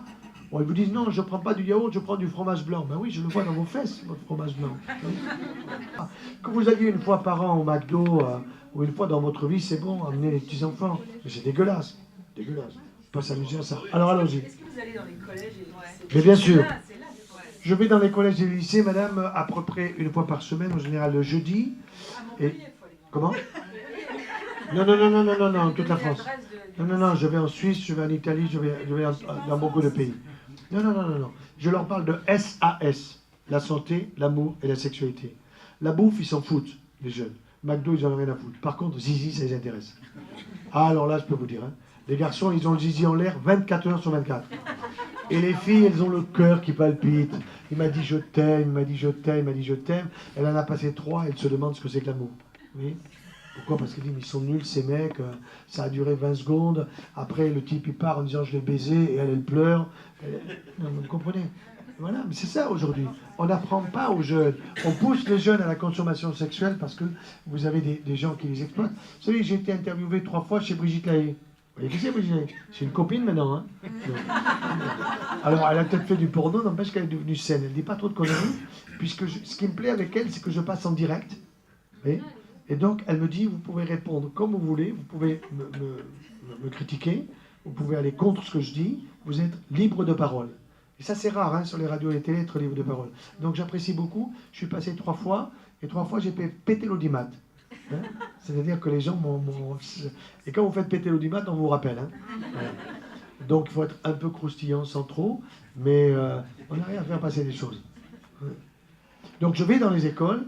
Alors, par exemple, dans les CP maternelle supérieure, je leur dis comment on fait les bébés. En général, c'est plutôt dans le ventre de maman, hein, ils le savent. Bon. Ensuite, CE1 et CE2, je leur dis d'abord, qu'est-ce que tu faisais dans le ventre de maman? Ça, c'est les premiers. Hein. Ensuite, CE1, CE2, comment on fait les bébés? En général, il faut un homme et une femme. Hein. Seulement, il y en a qui pensent qu'avec 2 femmes, on peut faire un bébé. Il y a 2 hommes, on peut faire un bébé. Oui, d'accord, mais il faut quand même, au minimum, un spermatoto. Hein. Bon. Ensuite, les CM1, CM2, je leur fais déjà un peu l'annonce de la puberté. 6e, 5e, c'est quoi la puberté des mecs, c'est quoi la puberté des filles. Je commence par les mecs pour que les filles les respectent et que les filles ensuite soient respectées par les garçons. Ensuite, 4e, 3e, les bouillonnements de l'adolescence. Chez les mecs, entre les jambes. Chez les filles, c'est plutôt par là. Bien que ça commence à stimuler en bas aussi, hein, chez les filles. Hein. Ça fait peur. Hein. Et puis, ensuite, les secondes, premières, terminales, je suis amoureux, tu es amoureuse. Et les grandes écoles, je leur fais l'amour et la responsabilité. Qu'est-ce que c'est qu'être amoureux? Qu'est-ce que c'est que la responsabilité? Ils sont passionnés, hein. Passionnés. On n'a rien à faire passer beaucoup de messages. Mais moi, ce que j'aimerais, c'est les passer à la télé. Sur Antenne 2, sur TF1, sur machin. Mais bon. Hein? Ben pourquoi? Parce qu'ils n'ont pas essayé. Moi, je ferai monter l'audimat. Récemment, j'ai un jeune qui m'a dit, est-ce que vous pouvez venir à un café éthique? C'était à Dijon. Bon. J'ai dit quoi? Eh ben, on réunit beaucoup de jeunes et on voudrait avoir beaucoup de jeunes. Ben, j'ai dit, moi, je peux te donner un sujet qui va attirer beaucoup de jeunes. Quel sujet? Ben, tu mets du sexe et encore du sexe. C'était plein craqué. Il y avait des jeunes partout. Est-ce que je peux vous recommander auprès du lycée de mon fils? Oui, bien sûr. Il est où, votre fils? À Orléans. Il n'y a pas de problème. Mais vous direz au directeur que je veux voir tous les élèves. Et le soir, je veux voir les parents. Parce que le soir, je vais vous donner les questions anonymes qui me sont posées par les jeunes. Ouais, c'est sûr. Vous verrez les questions. Hein. Bon, vous voyez que de l'élixir, on passe au sexe. Hein.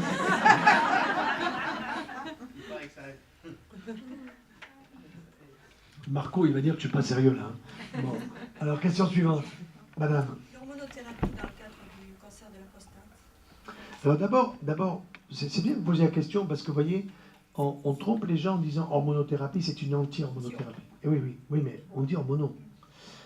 Et pourquoi d'ailleurs dit-on hormono? Parce que quand vous avez une femme qui a un traitement hormonal de la ménopause, vous donnez les hormones, traitement hormonal de la ménopause. Elle fait un cancer du sein, augmentation de 30% des risques de cancer du sein avec le THS. Vous n'allez pas dire à cette femme, je vous donne une anti-hormone, parce qu'elle vous dit, docteur, vous m'avez donné une hormone, et maintenant vous me donnez une anti-hormone. Est-ce que l'hormone que vous ne m'avez pas donnée, c'est pas ça qui m'a donné? Bien sûr. Il n'a pas du tout envie d'entendre ce type de questions. Donc, les labos sont extrêmement malins et les médecins sont inconscients. Aujourd'hui, on utilise le mot risque de grossesse et chance de cancer. Quelles sont les chances de cancer de madame Untel ou de monsieur Untel? Quels sont les risques de grossesse? D'accord? Bon. Alors, le traitement anti-hormonal dans le cadre du cancer de la prostate, c'est un traitement qui est anti-testostérone, soit au niveau direct de la testostérone testiculaire, soit plus haut, en haut, au niveau de la formation de l'hormone qui stimule le testicule, en bloquant au niveau hypophysaire. C'est tout simplement des analogues de la LHRH, et ces analogues, on les appelle énantone, décapeptyle, etc. Vous pouvez donner la dose pour 3 mois, pour 6 mois. Je vais vous donner un exemple très précis, qui est intéressant dans la société d'aujourd'hui. Vous voyez régulièrement un type qui sort de prison, qui était en prison pour pédophilie, il sort et recommence. L'efficacité de la prison, 0. Bon. Vous n'allez pas les laisser à vie en tôle, ça n'a pas de sens. Il suffirait de leur donner un anti-hormone et leur libido est au plancher. Mais on vous dit, ils n'ont pas la liberté. La liberté de quoi? Ils ont la liberté de blesser votre gosse. Ben moi, je pense que s'ils ont la liberté de blesser votre gosse, il faut leur imposer le traitement hormonal. Et on peut le mettre sous la forme d'un implant sous la peau, et vous êtes tranquille. Et ça, c'est parfaitement vérifiable. Par échographie, on a des moyens de suivre les gens d'une manière très simple. Et ça sera fini, le problème sera réglé. Seulement, les juges qui n'y comprennent rien à ce sujet, et les médecins qui, eux, n'osent pas dire la vérité, ils disent « Ah ben non, la liberté, c'est de pouvoir, excusez-moi, bander quand on a envie de bander. » Oui, mais bander, pour aller esquinter nos gosses, moi je réponds « Miette. » Je ne suis pas d'accord. Ce sont des gens qui sont malades. Et manifestement, en prison, ils ne sont pas soignés. D'une part, il faut une peine qui ne sert strictement à rien, sinon à stimuler encore leur libido, parce qu'ils regardent du porno toute la journée en prison. Moi, je suis pour du travail d'intérêt général. C'est-à-dire, la connerie qui a été faite, travail d'intérêt général, quelle que soit la faute qui a été réalisée. Enfin, ça, il faudra du temps pour le dire. Question suivante. En complément, est-ce qu'éventuellement l'élixir de grenade peut Oui. Se substituer au traitement anti-hormonal? Se substituer, c'est une autre affaire. En complément, oui, parce que s'il y a des métastases osseuses du cancer prostatique, moi je dis qu'il faut le traitement anti-hormonal. S'il n'y a pas. Bon, mais s'il n'y a pas, il n'y a pas de raison. Juste une radiothérapie et puis derrière. Oui, alors, il faut se méfier d'une chose, je vais vous dire. C'est que les radiothérapeutes sont un peu manipulés par les endocrinologues ou par le labo qui fait les anti-hormones. C'est-à-dire qu'il vous dit, vous avez une prostate de 100 cm3, grosse prostate. Vous donnez une anti-hormone et votre prostate, elle va fondre en l'espace de 6 mois. C'est vrai. Ça permettra de faire des rayons sur un volume plus petit. D'accord? Bon. Et là, je suis d'accord. Ensuite, je fais les rayons sur le volume plus petit, mais après, je supprime le traitement anti-hormonal, parce que le traitement anti-hormonal, il vous faut la libido par terre. Il n'y a pas de raison de mettre la libido par terre et d'empêcher l'homme d'avoir la possibilité d'avoir des relations amoureuses. Il n'y a pas de raison. Donc là, il y a des abus du côté des laboratoires, parce que, ça coûte cher à la Sécu. Le labo est donc très content parce que c'est remboursé par la Sécu, c'est un problème de cancer. Mais je suis assez d'accord sur le fait que je ne réduirai le traitement anti-hormonal et je donnerai des antioxydants, de l'élixir de grenade, du granaprosan, Olivier Plus, etc. Oui, monsieur. Vous privilégiez l'élixir méditerranéen ou l'élixir de grenade? Alors, l'élixir méditerranéen, pour moi, il a une heure. Je le connais depuis très peu de temps, donc je ne le connais pas suffisamment. Simplement, ce que j'ai vu quand même, c'est qu'il y a des extraits de graines de tomates avec du lycopène. Ça, c'est intéressant. Il y a aussi du resveratrol par l'intermédiaire de la pulpe du raisin, donc ça aussi c'est intéressant. Et vous avez les polyphénols de l'extrait de totem de grenade. Oui, ça paraît extrêmement intéressant. Je n'ai pas vu pour l'instant d'études scientifiques, peut-être qu'elles existent, mais why not? Why not? Oui. Et pour les problèmes de thyroïde pour les femmes de 65 ans, on va dire, j'ai entendu parler d'un déséquilibre T4 ou TH4. C'est T4 et thyréostimuline hormone, TSH. Alors, quand vous avez un problème de thyroïde, c'est malheureusement de plus en plus fréquent, c'est une maladie auto-immune. Ça s'appelle la thyroïdite, inflammation de Hashimoto. Hashimoto, c'est le monsieur qui a trouvé ça. Bon. Alors le problème, c'est que très souvent, l'endocrinologue, il va à fond la caisse, il donne du lévothyrox. Et il donne une dose de 120 à 150 microgrammes, ce qui est l'équivalent de ce que fabrique la thyroïde, donc vous foutez la thyroïde au repos.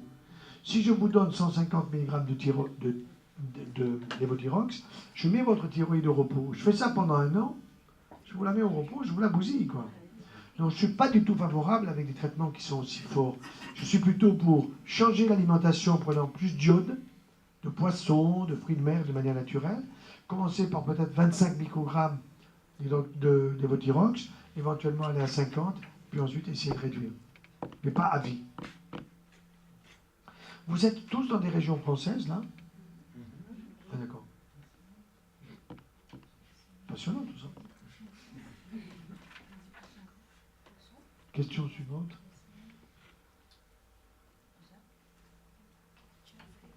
Et les causes de problèmes de thyroïde Alors, les causes de problèmes de thyroïde, mon point de vue, c'est l'excès de produits laitiers. Je vais vous dire pourquoi. Parce que le lait de la vache de l'hiver n'est pas le lait de la vache de l'été. D'abord, il y a une chose, c'est que quand on va traire la vache, on leur met, on stérilise, entre guillemets, on aseptise le mamelon, si vous voulez, de la vache qui va être traitée avec de la bétadine. Bétadine, c'est un produit iodé. Donc vous avez des gouttes de bétadine qui tombent dans le lait, premièrement. Et deuxièmement, vous avez beaucoup de vaches l'été qui sont dans les champs, ça c'est bien, donc elles ont tout ce qu'il faut, la bonne herbe et compagnie. Et puis l'hiver, elles sont avec de la paille. Et donc elles sont carencées, ça veut dire qu'on leur apporte des oligo-éléments. On leur apporte des compléments alimentaires dans lesquels on leur apporte de l'iode, soit en excès, soit en non-excès, en insuffisance. Ce qui fait que nous consommons des produits laitiers et qui contiennent des protéines, et ces protéines sont souvent des iodo-binding proteins, sont des transporteurs de l'iode. Soit vous n'en avez pas assez, soit vous en avez assez. Si vous en avez trop, ben vous pouvez créer une thyroïdite avec plutôt une inflammation qui peut donner trop d'hormones thyroïdiennes, ou inversement, une thyroïdite qui va abîmer la thyroïde et qui ne va pas assez fabriquer de T4, de tétra-iodothyronine.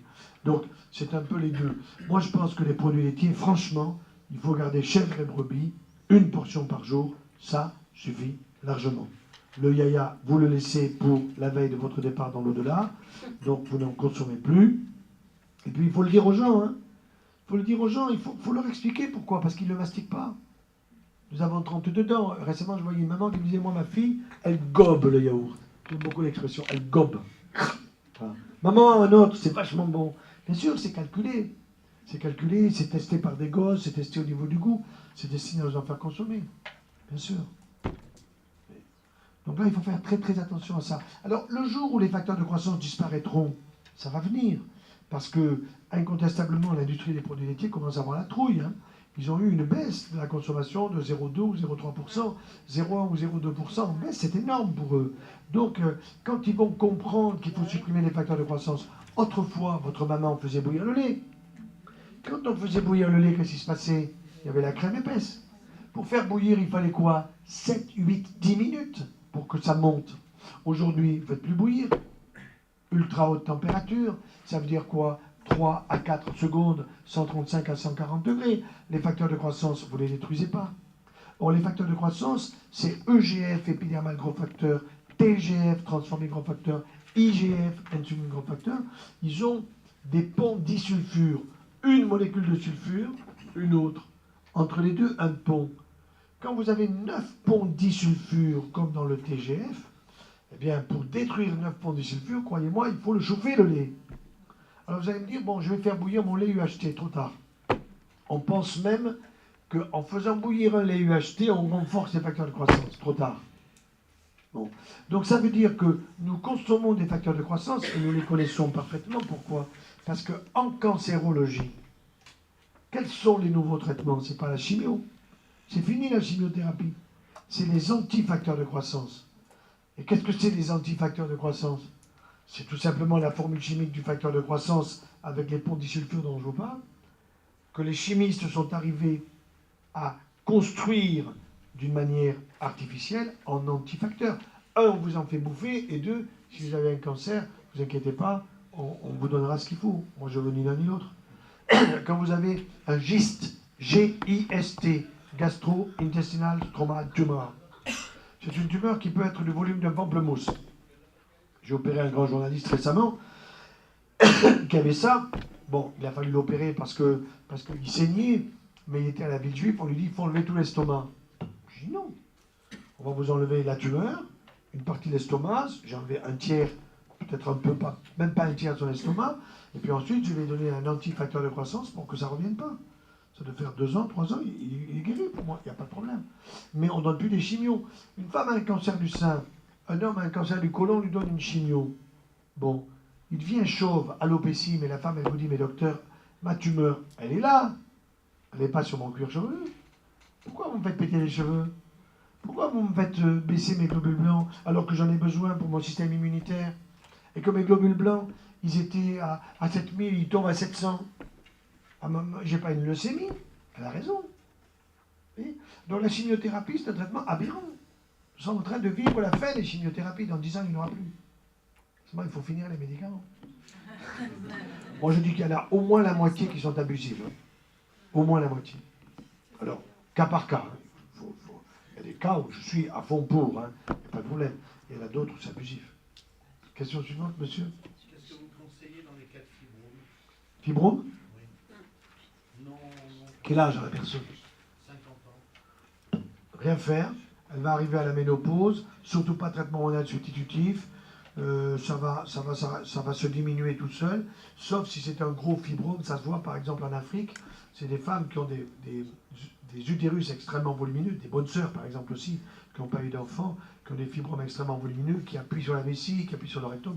Là, il faut opérer. Ou alors, on n'opère pas, on fait des embolisations, c'est-à-dire qu'on va envoyer des petits caillots, si vous voulez, sur les vaisseaux de l'utérus pour diminuer le volume utérin. Mais à 50 ans, on n'opère pas un fibrome. Non. Madame. J'ai une cliente qui avait un cancer il y a 2 ans. Et, De quoi? un cancer du sein. Oui. Et elle a toujours son taux de globules. Vous parliez des globules blancs. Elle a toujours son taux qui est très faible. Mmh.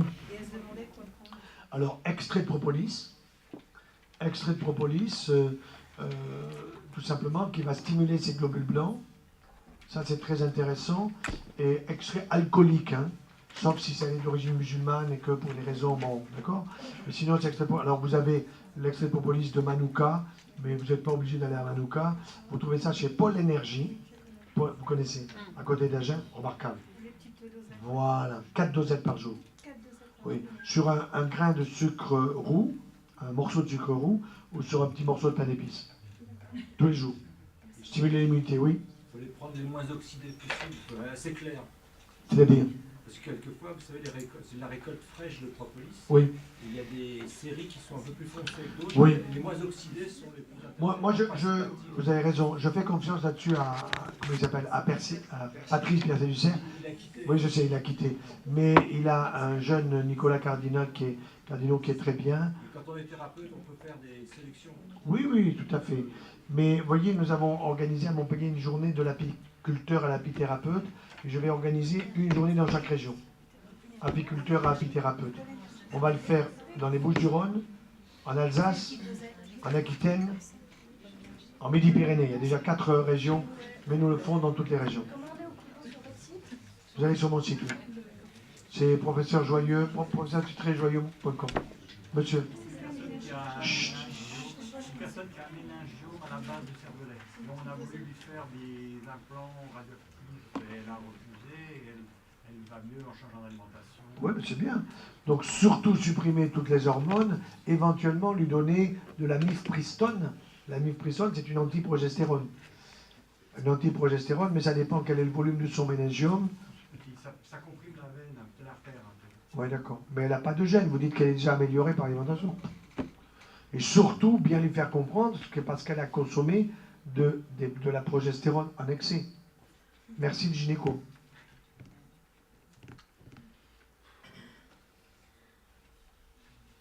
Oui. L'acide phytique dans les céréales, ça représente une difficulté.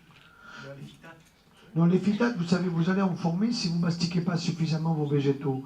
C'est-à-dire, vous prenez de la laitue, vous avalez, vous la gobez. Vous prenez des lentilles, vous prenez des pois chiches, vous les avalez trop vite. Et à ce moment-là, vous allez faire des phytates. C'est pour ça que la cuisson à la vapeur douce est intéressante. Pourquoi? Parce que c'est al dente. Al dente, ça veut dire que c'est craquant, croquant. Vous voyez? Et ça, c'est très important. Je vais vous donner quelque chose que tous les hommes vont retenir et qui est très intéressant. Une de nos filles, et nous avons 6 enfants, 3 garçons et 3 filles, et une de nos filles est historienne. Bon, elle est passionnée par son métier, ce qui est normal. et elle sait que son père et sa mère sont passionnés par la nutrition. Bon, donc quand elle trouve des choses dans l'histoire qui concernent la nutrition, allô papa, alors je t'écoute ma fille. Alors elle me dit, papa, est-ce que tu connais ce conte hongrois ou tchécoslovaque par là-bas? Alors moi je pensais qu'elle me parlait d'un conte de Perrault, d'un conte d'Anderson, un truc comme ça. Non, non, elle me dit le mari de la comtesse. Ah bon, et alors? Eh bien papa, figure-toi que le mari de la comtesse, il a honoré sa comtesse 7 fois en une seule nuit. Oui, en général, quand je dis ça en conférence, il y a une femme qui crie comme il a fait celui-là, quoi. Alors, évidemment, moi, c'était ma question. Et comment il a fait pour honorer 7 fois, quel âge il avait, etc. Je veux des détails, quoi. Alors, elle me dit, papa, il prenait, lui et elle, des pois chiches al dente. Bon, alors dans votre région, dans 8 jours, il n'y aura plus un pois chiche. Hein. Alors, les pois chiches al dente, c'est quoi? C'est tout simplement un pois chiche qui est à peine cuit 4 minutes sur le cul-vapeur. Il conserve toutes ses phytohormones. Et les phytohormones, madame, quand elle va consommer les pois chiches al dente, ça va lui chatouiller les ovaires, et monsieur les testicules. Fini le divorce. Vous comprenez? Ça, c'est le meilleur moyen, c'est mieux que la médiation familiale. Pois chiches al dente. Vous pouvez y aller. Mais al dente, ça ne veut pas dire trop cuit. Quand vous allez, j'aime beaucoup ces départements qui sont les dom-toms. Il y en a des dom-toms ici? Oui? Vous avez des dom-toms de Guadeloupe, Martinique? Martinique.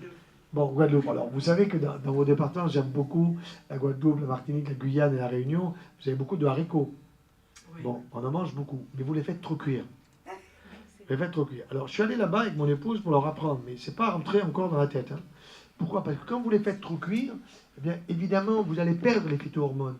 Et en perdant les phytohormones, vous allez transformer le haricot d'un sucre complexe en un sucre simple.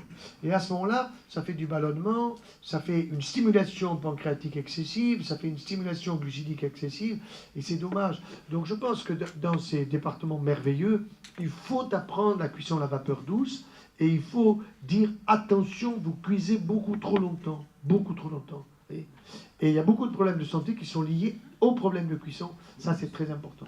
Donc, quand on ira là-bas, vous avez mon adresse mail, on fera signe. Comment? Oui, alors vous les trempez la veille, pendant que vous faites dodo, vous dormez tranquille, ils bossent, ils vont absorber de l'eau, vous aurez de jolis pois chiches, le lendemain, vous les passez à la vapeur douce, je vous dis, c'est un total. Hein. Oui, madame. Et je peux vous donner un petit conseil, professeur. En plus. Des manches crues, mais germées, donc avec un germe de... Bien sûr, mais ma femme fait pareil. Oui, bien sûr. Et là, c'est la totale, c'est 8 fois, c'est ça? Madame. Dans le cadre d'un cancer du sein. Comment? Dans le cadre d'un cancer du sein. Pas de problème. Qu'il faut éviter les phytohormones. Pas de soja. Mais là, il y a des phytohormones. Oui, mais vous n'avez pas une dose de... Attention, vous avez une dose homéopathique. Hein. Vous avez une dose homéopathique par rapport à la dose de phytoestrogène que vous avez dans du soja. Le soja est totalement contre-indiqué sous quelque forme que ce soit chez une femme qui a été traitée pour un cancer du sein. Ça, c'est sûr. C'est pas toutes les phytohormones. Non, non, non, non. Dans le pois chiche et dans les lentilles, dans l'haricot, d'autant plus, madame, que la plupart du temps, ils sont trop cuits. Donc la plupart du temps, on les bousille. Ce qui est dommage. Alors, je ne vous dirai pas, parce que les hommes à la sortie, je sais, ils viennent me voir en douce et me disent, vous prenez combien, vous, des pois chiches? Bon, 2 fois par semaine, c'est évident. Je n'ai pas dit tous les jours. Je n'ai pas dit repas du midi, repas du soir, petit déjeuner, quoi. Monsieur. Vous parlez de la cuisson, qu'est-ce que vous pensez des aliments que l'on réchauffe le lendemain? Pas bon. Les restes. Alors, les restes, ma femme a une idée que ma mère faisait, c'est agrémenter avec les restes la soupe. C'est-à-dire, vous allez les mettre dans la soupe, parce que la soupe, c'est pas un sachet qui ressemble à de l'aspirine, et vous faites couler un truc, on vous dit, parce qu'il y a une photo avec des poissons, soupe de poisson. Que dalle, ça vaut rien du tout. Non, vous agrémentez les restes, sans les faire recuire dans l'eau de votre soupe, qui est chaude, évidemment. Et là, vous avez une soupe à boire, et aussi à mastiquer. Hein? Passionnant, hein? C'est ce qui est intéressant, vous voyez, c'est que vous êtes très branché sur les problèmes de santé sans être nécessairement toubib ou bon, vous êtes passionné par la santé. Et je pense que le grand public aujourd'hui, moi j'en vois beaucoup, est de plus en plus passionné par la santé. Vous voyez, j'ai fait 2 jours à Montpellier, et puis le 3e jour, c'était dimanche, hier, à 16h, j'avais une conférence dans le cadre de Bioharmonie. Écoutez bien le titre, hein. C'était spiritualité et cancer. 500 personnes. 500 personnes. J'étais sur les... Ils m'ont tenu pendant 2 heures. Ils m'ont pompé la cervelle.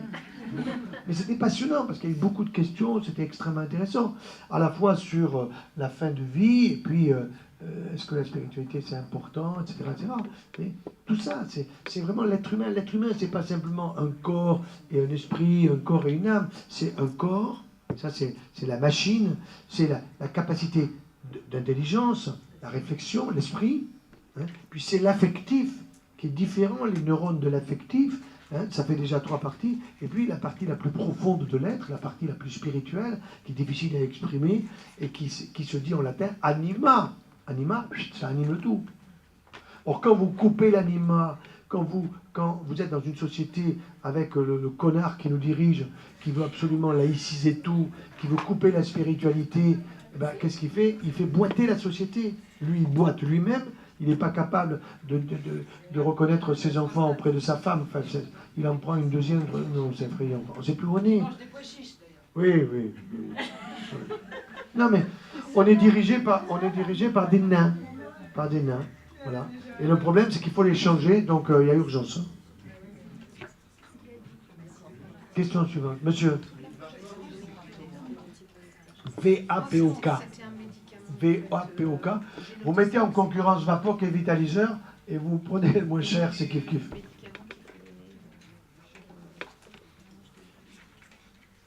Monsieur. J'ai trouvé un équivalent, mais peut-être pas idéal, qui est une espèce de couscoussière qui ressemble au vitaliseur. Tout à fait. Mais je sens que l'acier n'est pas le même, il commence à paraître... Ah oui. Oui, il faut faire attention à soit en aluminium, soit... Bon, l'acier, c'est l'inox. Oui, en inox, c'est l'idéal quand même. Hein. Mais, je vais vous dire, là aussi, il y a un point important, c'est que vous avez... Je me rappelle d'une femme qui après la fête des mères, je lui dis, alors, vous avez eu la fête des mères, c'est bien passé? Elle me dit, oui, mon mari, docteur, il m'a offert un cul-vapeur à 3 étages. Et ma voisine, elle n'en a qu'un seul. Ça veut dire que sa voisine, elle est aimée 3 fois moins par son mari qu'elle par le sien. Vous voyez, bon. Alors, je dis, madame, pendant les vacances, vous avez 3 petits-enfants qui viennent vous voir. La nuit, vous avez à leur offrir des lits superposés. Ils y sont tous les 3. Il y en a un qui pisse au lit. Vous le mettez où? Réfléchis, il me dit, je mets en bas. Bon, d'accord. Sinon, il arrose ses frangins, d'accord? Eh bien, madame, avec vos 3 étages, le 3, il pisse sur le 2, le 2 sur le 1. Vous comprenez? Parce que quand vous avez la vapeur douce qui monte, si en haut, vous mettez les patates qui ne sont pas bio, les cochonneries de la patate vont tomber sur les carottes qui sont dessous et en bas sur le poulet ou sur le canard. Et donc, c'est pas une bonne chose.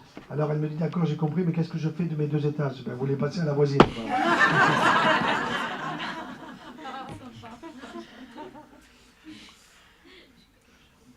Question suivante.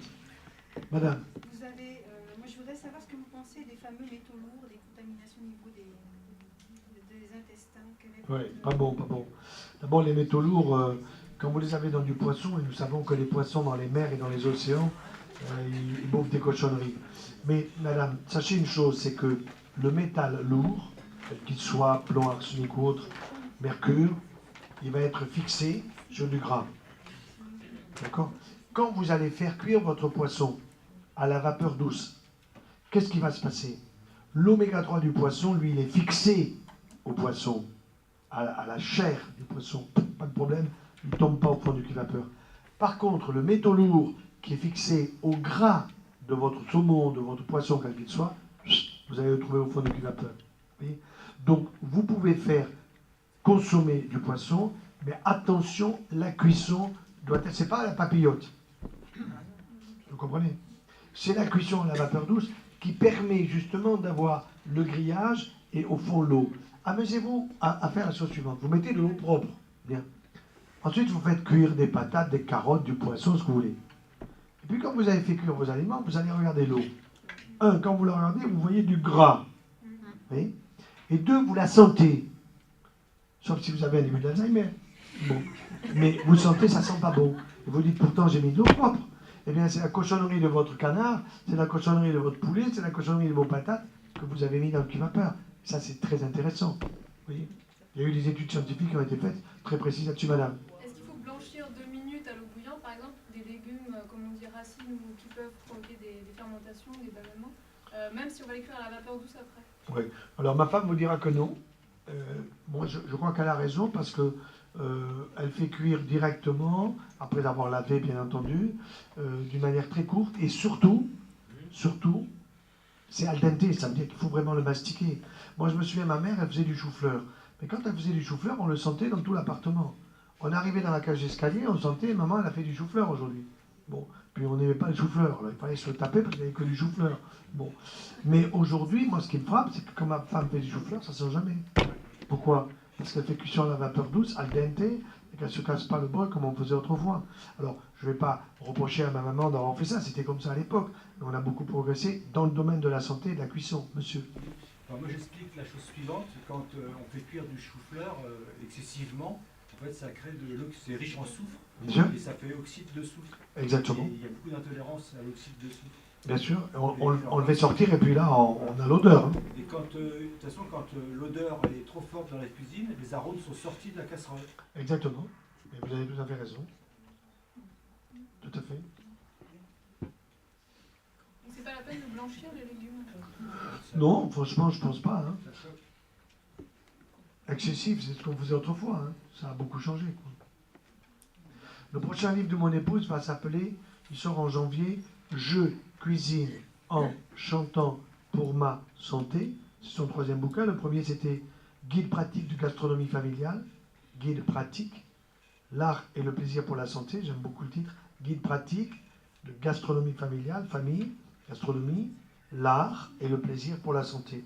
Le deuxième, c'est Toute à la vapeur douce, 100 nouvelles recettes. Et le troisième qui va sortir, et qui est Je cuisine, non, avec Mamini, puisque c'est son nom de grand-mère, elle s'appelle Christine, donc, nos petits-enfants nous appellent moi Papyri et elle Mamini. Avec Mamini, je cuisine en chantant pour ma santé. Et il y aura un petit CD de contes et de comptines chantés par des enfants. Tiens, il faut que j'appelle ma femme pour savoir si elle a trouvé. Des contes et des comptines qui sont très sympas, chantés par des enfants entre 4 et 12 ans, sous les airs de Frère Jacques, Au clair de la lune, etc., des airs que les enfants connaissent, quoi, avec des paroles exprimées un peu comme Brassens, où au moins on comprend ce que l'on dit, quoi. J'ai horreur de ces chansons, on ne comprend que dalle. Moi j'aime bien le Brel, Brassens, Edith Piaf. Alors, voilà, je suis parti de l'ancien système, mais au moins on comprenait ce qu'on disait, quoi, ce qu'on écoutait. Une dernière question? Alors vous voyez, oui, allez-y.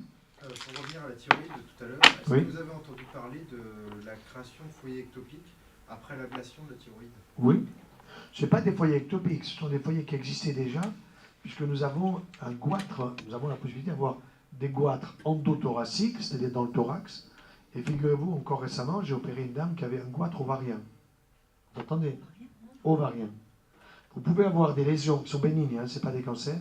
Vous pouvez avoir dans le tissu ovarien, ça c'est un résidu de la génétique, si vous voulez, ce qu'on appelle un goitre ovarien, du tissu thyroïdien dans l'ovaire. C'est rare, mais c'est tout à fait possible. De la même façon que dans un ovaire, vous pouvez trouver ce qu'on appelle une tumeur desmoïde, c'est bénin. On trouve des dents et des cheveux. On peut trouver une dent dans un kyste ovarien et même des cheveux. Dans nos testicules, que dalle. Comment? Ça vient d'un résidu embryologique qui est complexe à expliquer, mais qui est sans danger. Je suis très contente d'entendre ça parce que j'ai une patiente. Oui. Elle s'est fait opérer et ils ont trouvé une dent et des cheveux et elle m'a dit qu'elle s'est fait ensorceler. Oh non, non, non. Alors je vais rassurez-la. la rassurer. Donnez-lui mon mail, il n'a pas du tout été ensorcelé. Elle m'a dit voilà, j'ai pas pu avoir l'enfant, voilà ce qu'on a découvert. Oh non, non, non. Alors elle n'a pas pu avoir d'enfant si c'était dans les 2 ovaires. Ouais. Voilà. Et ça c'est possible. Je vais la rassurer en lui disant que... Ah oui, oui, c'est de l'embryologie pure et simple. Il n'y a pas d'ensorcellement. Dans quelle région vous êtes? Non, non, mais c'est vrai. Non, elle est parisienne. À Paris. Elle est un peu, Oh, mais les Parisiens ont des problèmes. Hein. Alors, elle était persuadée qu'elle s'était mariage, on ne voulait pas qu'elle essaie. Ah oui, oui, non, non, rien à voir. C'est normal. Alors, voyez là, j'ai ma petite boîte, qu'est-ce que je prends? La propolis. Vous avez entendu que ma voix commence à être un petit peu plus... Bon, voilà, avec la propolis, c'est tranquille. Et puis j'ai même autre chose, si jamais il faut.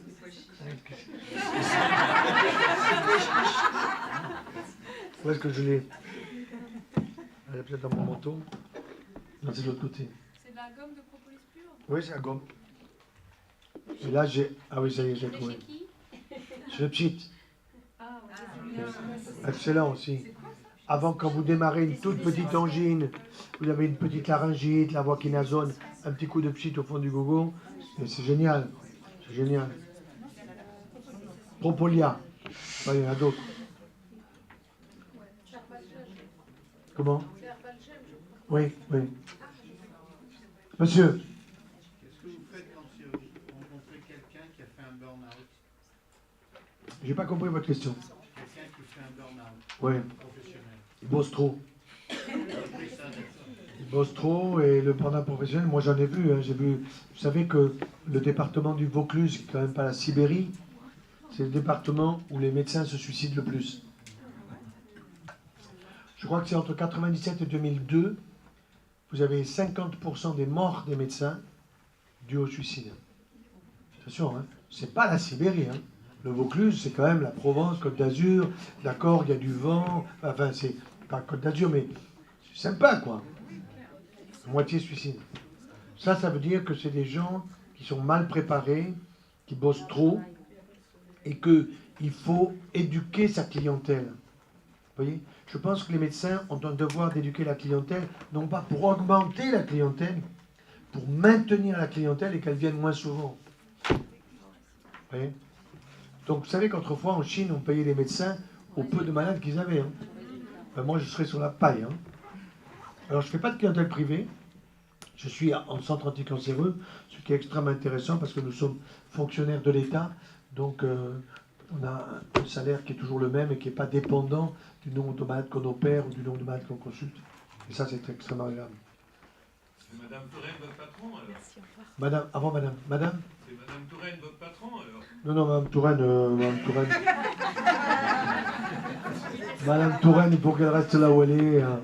Vivement qu'on la change, quoi. Est-ce que vous avez des expériences avec les champignons thérapeutiques? Je m'en méfie. Ah, dites-moi. Je m'en méfie en ce sens que d'abord, tout ce qui vient de Chine, il faut le laisser aux Chinois. C'est pas nécessairement chinois. Ouais, non, mais d'accord. Mais les titaqués, machin, tout ça, ouais, il faut faire gaffe parce que vous avez des gens qui vont sur Internet et ils font un peu n'importe quoi. Moi, je suis pour manger les cèpes, je suis pour manger des bons champignons de nos forêts des Pyrénées ou d'ailleurs. Ça, il n'y a aucun problème. Mais je me méfie de ces champignons qui ont toutes les vertus, si vous voulez, et qui arrivent de tel ou tel endroit. Vous savez qu'à un moment, il y avait eu un champignon dans la région de Nice qui était utilisé chez des femmes qui étaient en surpoids. Et on leur avait dit, avec ça, vous allez retrouver la taille de guêpe. Et elles se sont retrouvées en rein artificiel. Bon, on les a sauvées. Il y en a eu un bon paquet de femmes qui sont passées par là, parce que ce champignon était extrêmement toxique pour le rein. Bon, donc les champignons, d'une manière générale, moi, en dehors de ce que nous mangeons pendant les vacances, ou que nous pouvons avoir dans des restaurants, je m'en méfie.